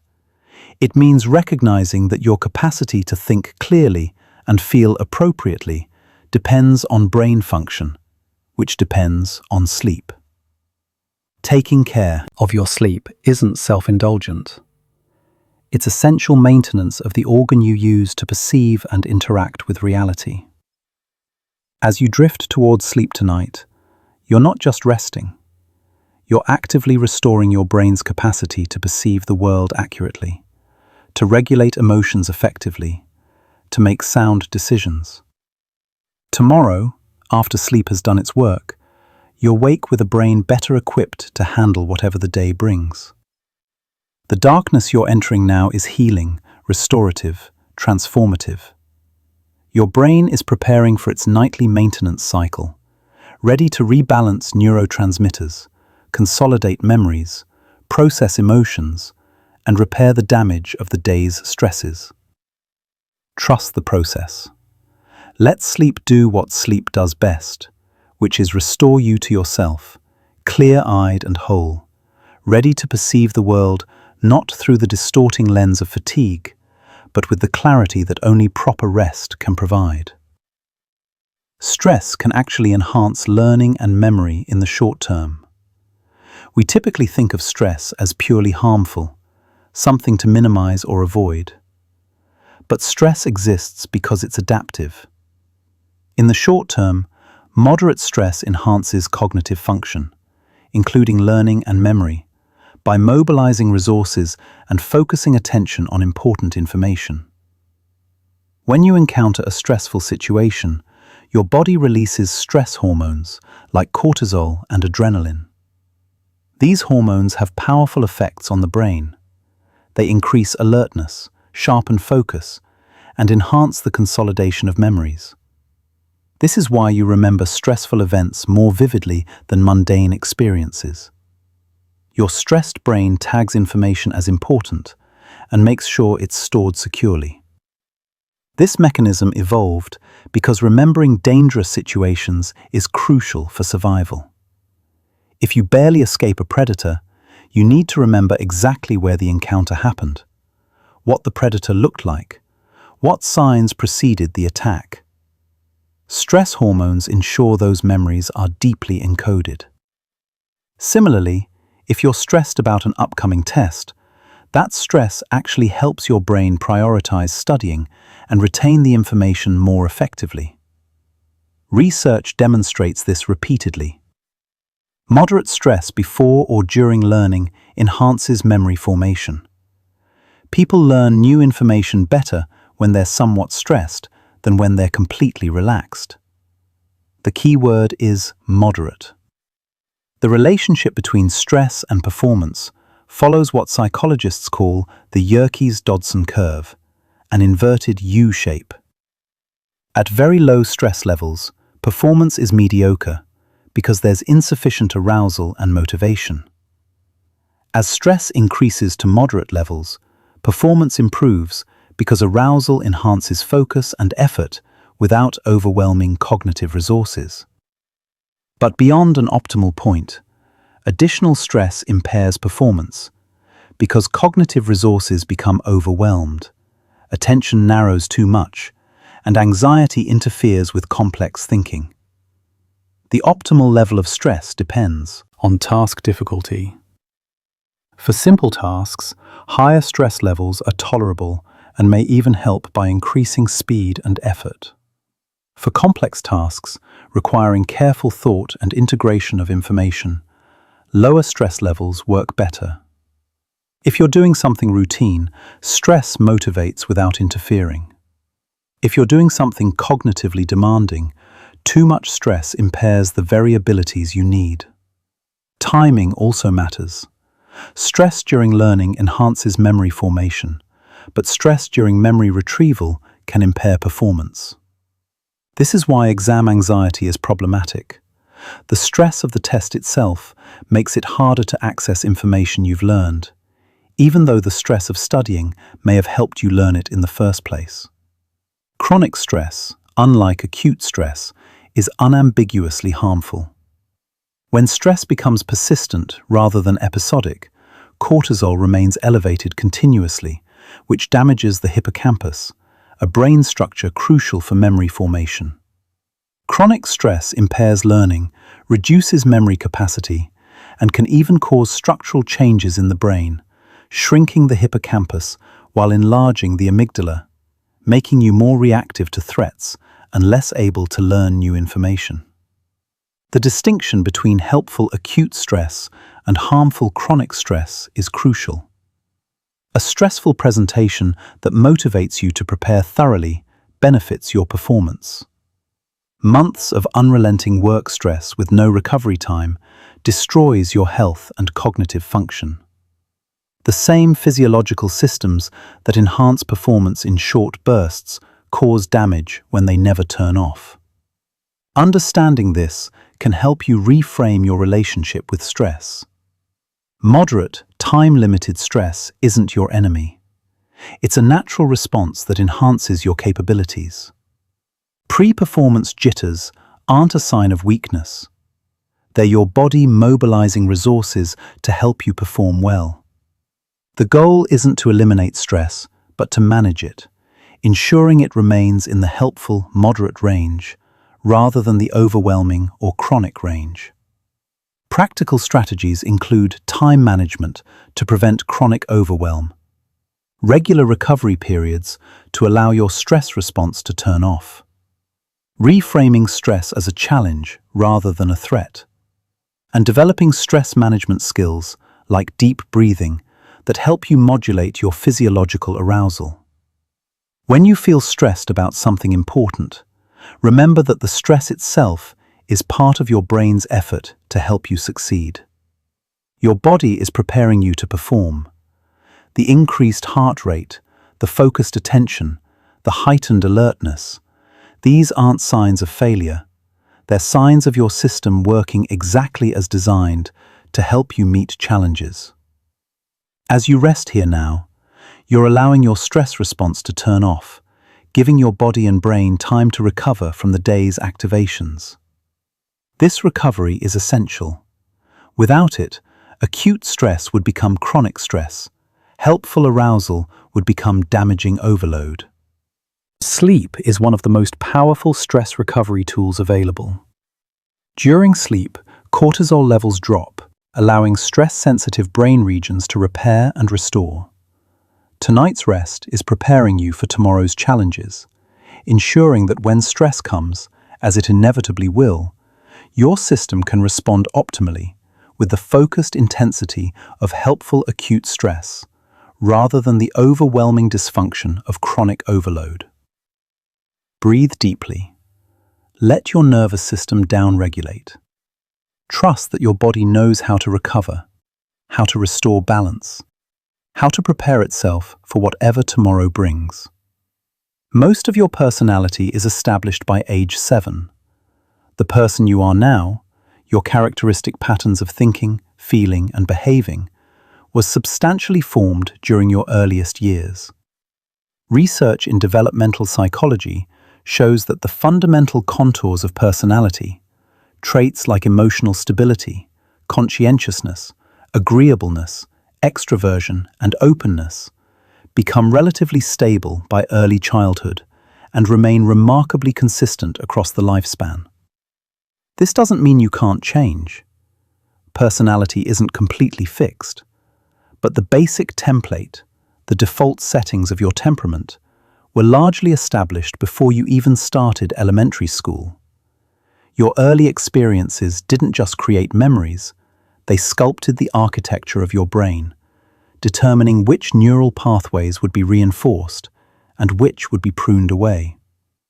The attachment style you developed with your primary caregivers, secure, anxious, or avoidant, influences how you relate to people in romantic relationships decades later. The emotional environment of your childhood, whether it was stable or chaotic, warm or cold, predictable or frightening, shaped your baseline level of trust, your capacity to regulate emotions, your default expectations about whether the world is safe or dangerous. Genetic factors also play a significant role. Twin studies show that many personality traits have substantial heritability. Your temperament, your innate biological tendency towards certain patterns of reactivity and regulation, was present from birth. Some babies are naturally calm and adaptable. Others are more reactive and difficult to soothe. These early temperamental differences show up as personality traits in adulthood. The shy baby often becomes the introverted adult. The irritable baby often becomes the neurotic adult. But genes don't determine destiny. They create tendencies that are then shaped by environment. A biologically reactive child raised in a supportive, stable environment may learn coping strategies that moderate their anxiety, developing into a moderately cautious adult. The same child raised in a chaotic, invalidating environment might develop severe anxiety disorders. Your genetic predispositions interact with your experiences to create the person you become. By age 7, this process of gene-environment interaction has produced a relatively stable personality structure. The neural pathways supporting your characteristic ways of thinking and feeling have been reinforced thousands of times. Your brain has learned patterns of response that feel automatic because they are automatic, encoded deeply in neural architecture through years of repetition. This is why change is difficult. You're not just changing thoughts or behaviors. You're trying to rewire neural systems that were established in the first years of life. It's possible. Neuroplasticity ensures that the brain can change throughout life, but it requires sustained, deliberate effort to override patterns that have been practiced since childhood. Understanding this can be both sobering and liberating. Sobering because it means some aspects of yourself are deeply rooted and resistant to change. If you're naturally introverted or neurotic or disagreeable, you'll probably always have those tendencies to some degree, no matter how much you work on yourself. But liberating, because it means you can stop blaming yourself for characteristics that were shaped long before you had any conscious control. If you struggle with anxiety, it doesn't mean you're weak or broken. It means your brain learned early on that vigilance is necessary for safety. If you have difficulty trusting people, it doesn't mean you're defective. It means your early experiences taught you that trust is dangerous. You can develop compassion for yourself by recognizing that you're operating with a personality structure that was formed by forces beyond your childhood control. This doesn't excuse harmful behaviors. Adults are responsible for their actions, regardless of why they are the way they are. But it provides context that can reduce shame and increase motivation for change. You're not starting from a blank slate. You're working with an existing structure that needs remodeling rather than building from scratch. Despite the stability of core personality traits, research also shows that people do change gradually over the lifespan. On average, people become more agreeable, more conscientious, and more emotionally stable as they age. These changes are modest, about one standard deviation over many decades, but they're real and consistent across cultures. Part of this change comes from brain maturation, especially the continued development of the prefrontal cortex into the mid-20s. Part comes from accumulated life experience and the social demands of adult roles. You learn to regulate your emotions better, delay gratification more effectively, cooperate with others more skillfully. Not because your personality fundamentally changes, but because you develop skills and strategies that modulate your baseline tendencies. Intentional personality change is possible through consistent, long-term effort. Psychotherapy can alter personality traits. Mindfulness practice can reduce neuroticism.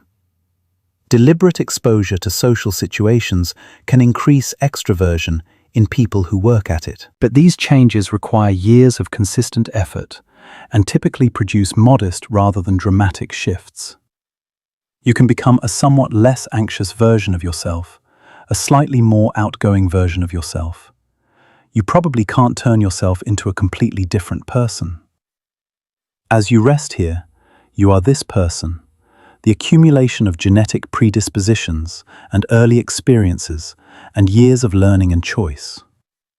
The patterns of your personality, for better and worse, are with you, part of your neural architecture, part of who you fundamentally are. Tomorrow you'll wake and still be essentially yourself. But within that self, within the constraints of your personality structure, you have more freedom than you might think. You can choose which aspects of yourself to cultivate and which to regulate. You can develop new skills and patterns that work with your basic nature rather than fighting against it. You can accept the givens of your temperament while still striving to become the best version of that particular self. Sleep doesn't change who you are, but it restores your capacity to manage who you are skillfully, to work with your personality rather than being helplessly driven by it. Rest now, accepting yourself as you are, with gentleness for the child who shaped you, and compassion for the adult you've become. Your unconscious mind can solve problems while you sleep. Have you ever struggled with a problem, given up, gone to bed, and woken the next morning with the answer suddenly clear? This isn't coincidence. Your brain continues working on problems while you sleep, and sometimes it finds solutions that eluded your conscious mind.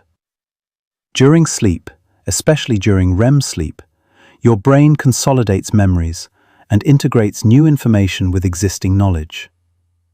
Neural networks that were active during the day reactivate in new combinations, allowing your brain to explore connections and possibilities that your conscious, directed thinking might miss.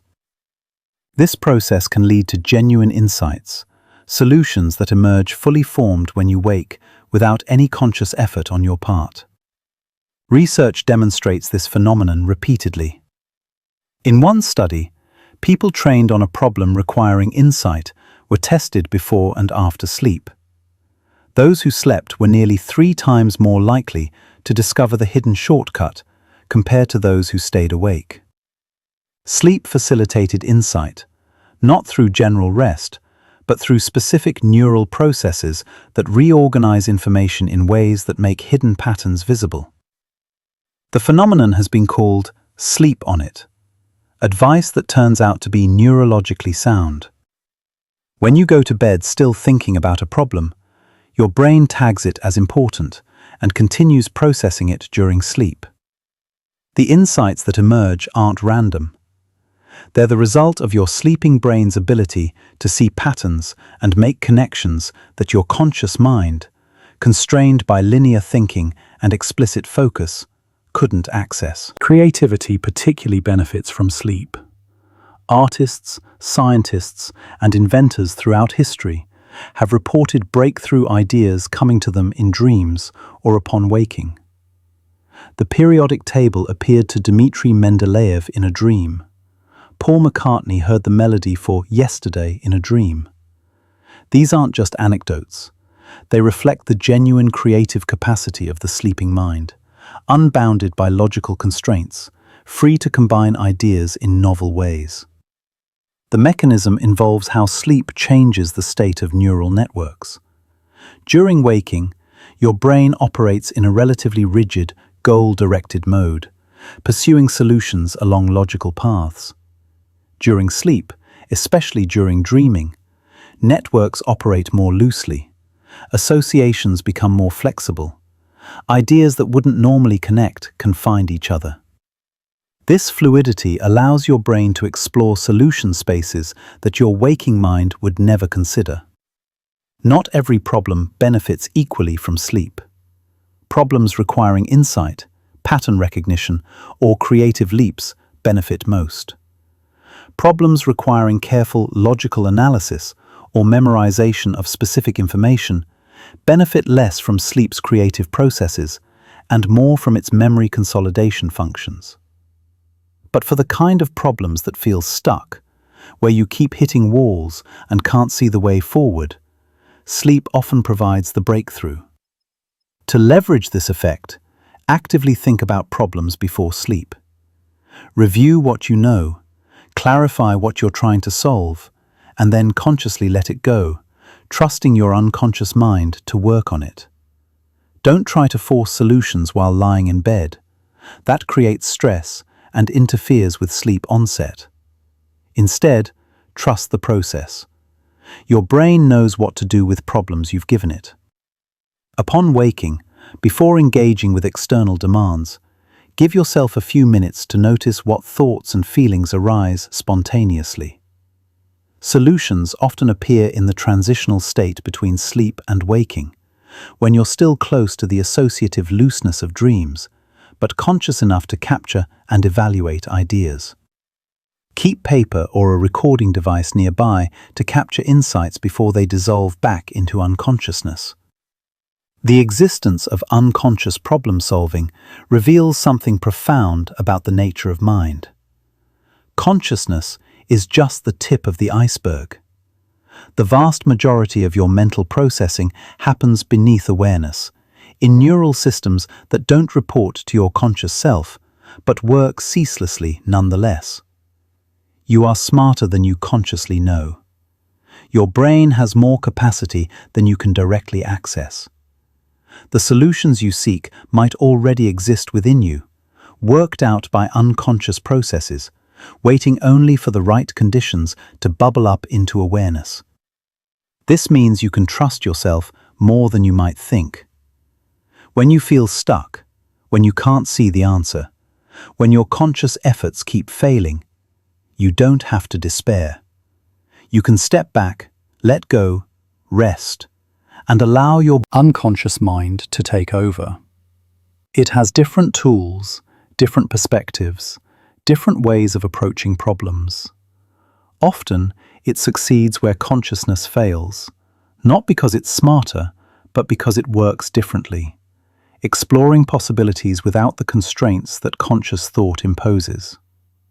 As you drift towards sleep tonight, you might carry with you a problem or question you haven't resolved. That's fine. Give it to your sleeping mind. Set the intention to dream about it, to wake with new perspective on it. Then, let it go completely. Stop trying to solve it consciously.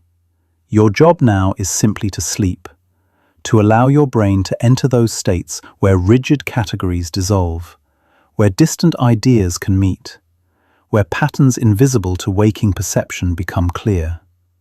Trust that some part of you is working even now, in the gathering darkness, making connections, exploring possibilities, perhaps even now constructing the insight that will illuminate your problem tomorrow. You don't have to do anything, just rest, and let your magnificent, mysterious, unconscious mind do what it does best, which is solve problems in ways you'll never consciously understand.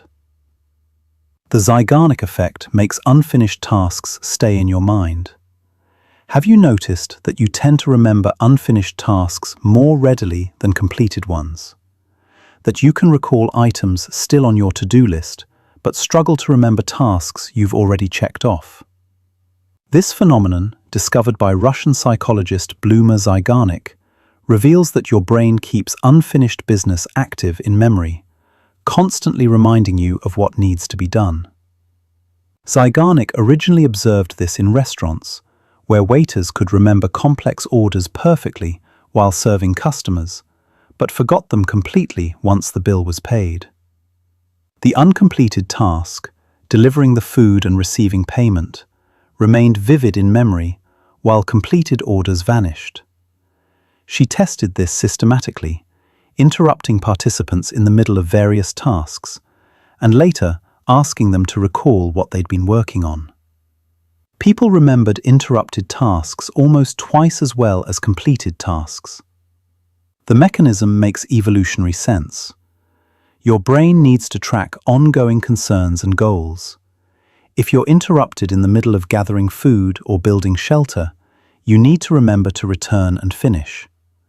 Forgetting incomplete tasks would mean never accomplishing anything that required more than a single continuous effort.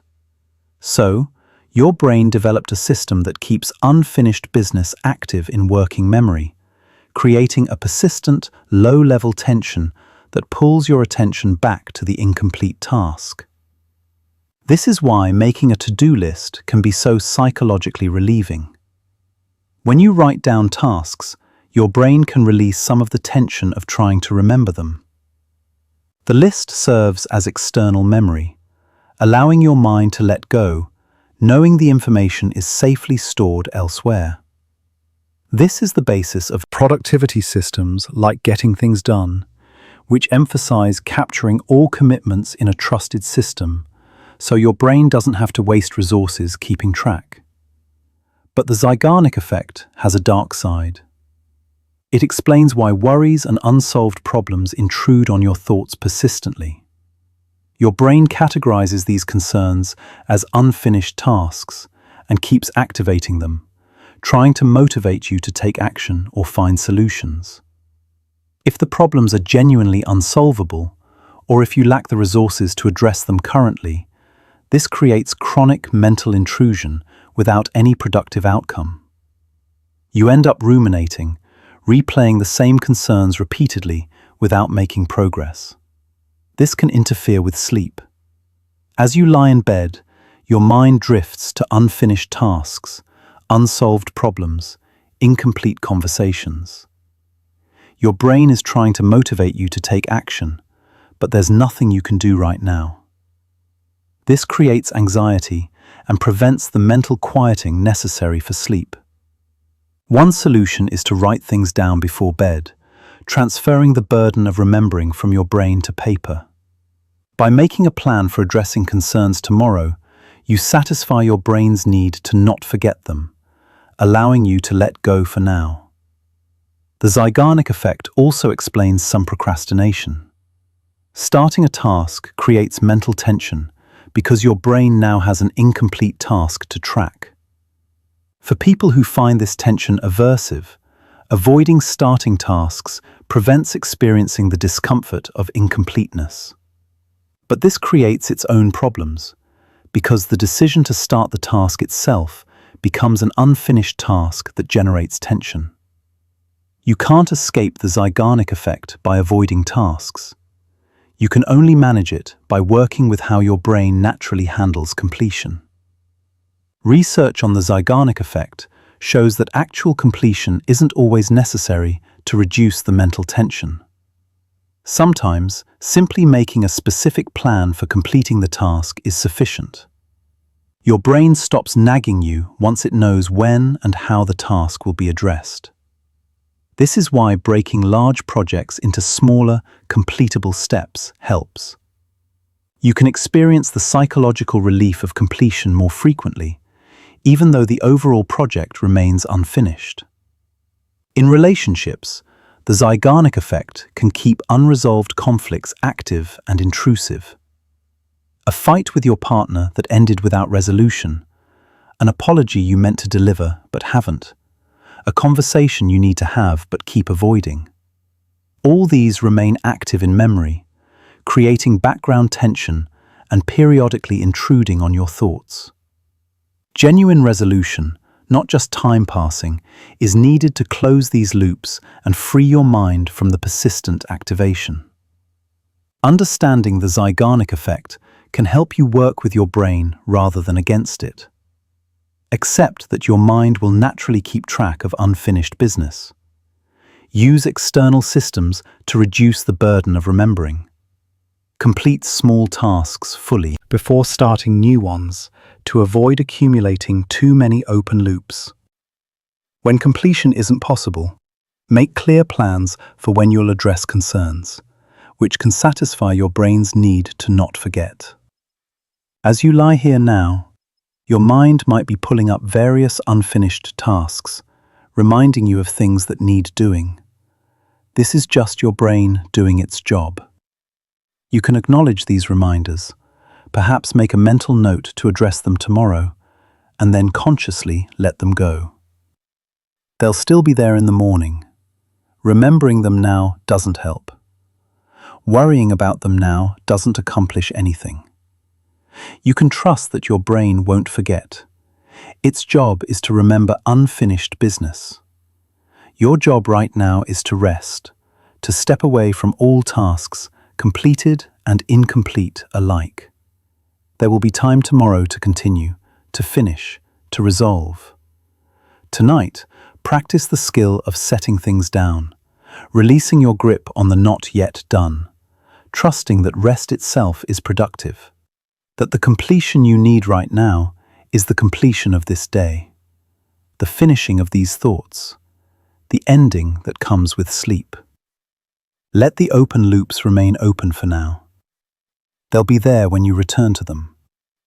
But here, now, let yourself be finished, complete, at rest, with nothing more required of you until the morning brings its own time for doing. And so, we've journeyed together through the vast inner landscape of the human mind, exploring the hidden machinery of thought, memory, emotion, and connection. You've learned about the unconscious processes that guide most of your decisions, the fragility of memory and the malleability of belief, the social nature of your brain and the limits of your cognitive capacity. You've discovered how your body speaks to your mind, how sleep shapes perception, how stress can help or harm, how personality forms early and persists throughout life. You've seen that you are not one unified thing, but many systems working together, conscious and unconscious, rational and emotional, individual and deeply embedded in social connection.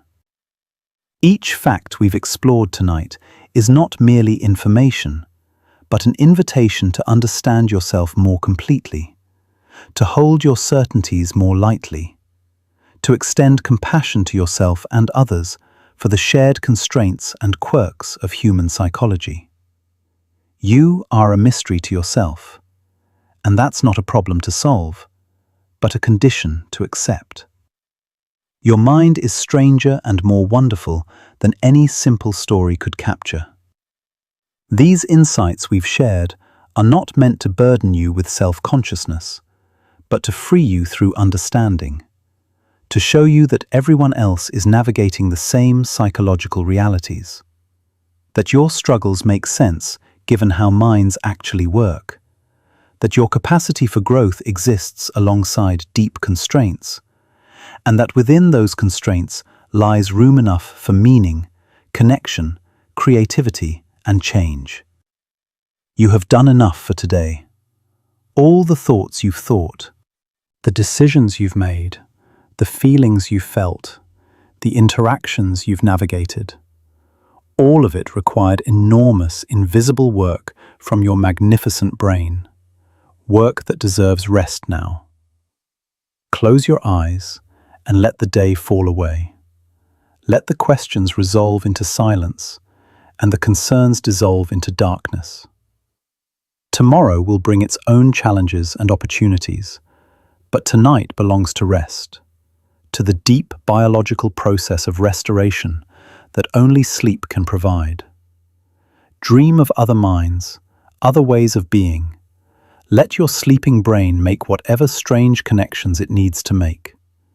You are held by the great rhythm that governs all living things, the turning between waking and sleep, between effort and rest, between consciousness and its temporary dissolution. Trust this rhythm. Surrender to it. Let sleep take you gently into its healing darkness. You are safe. You are whole. You are enough, exactly as you are. Good night.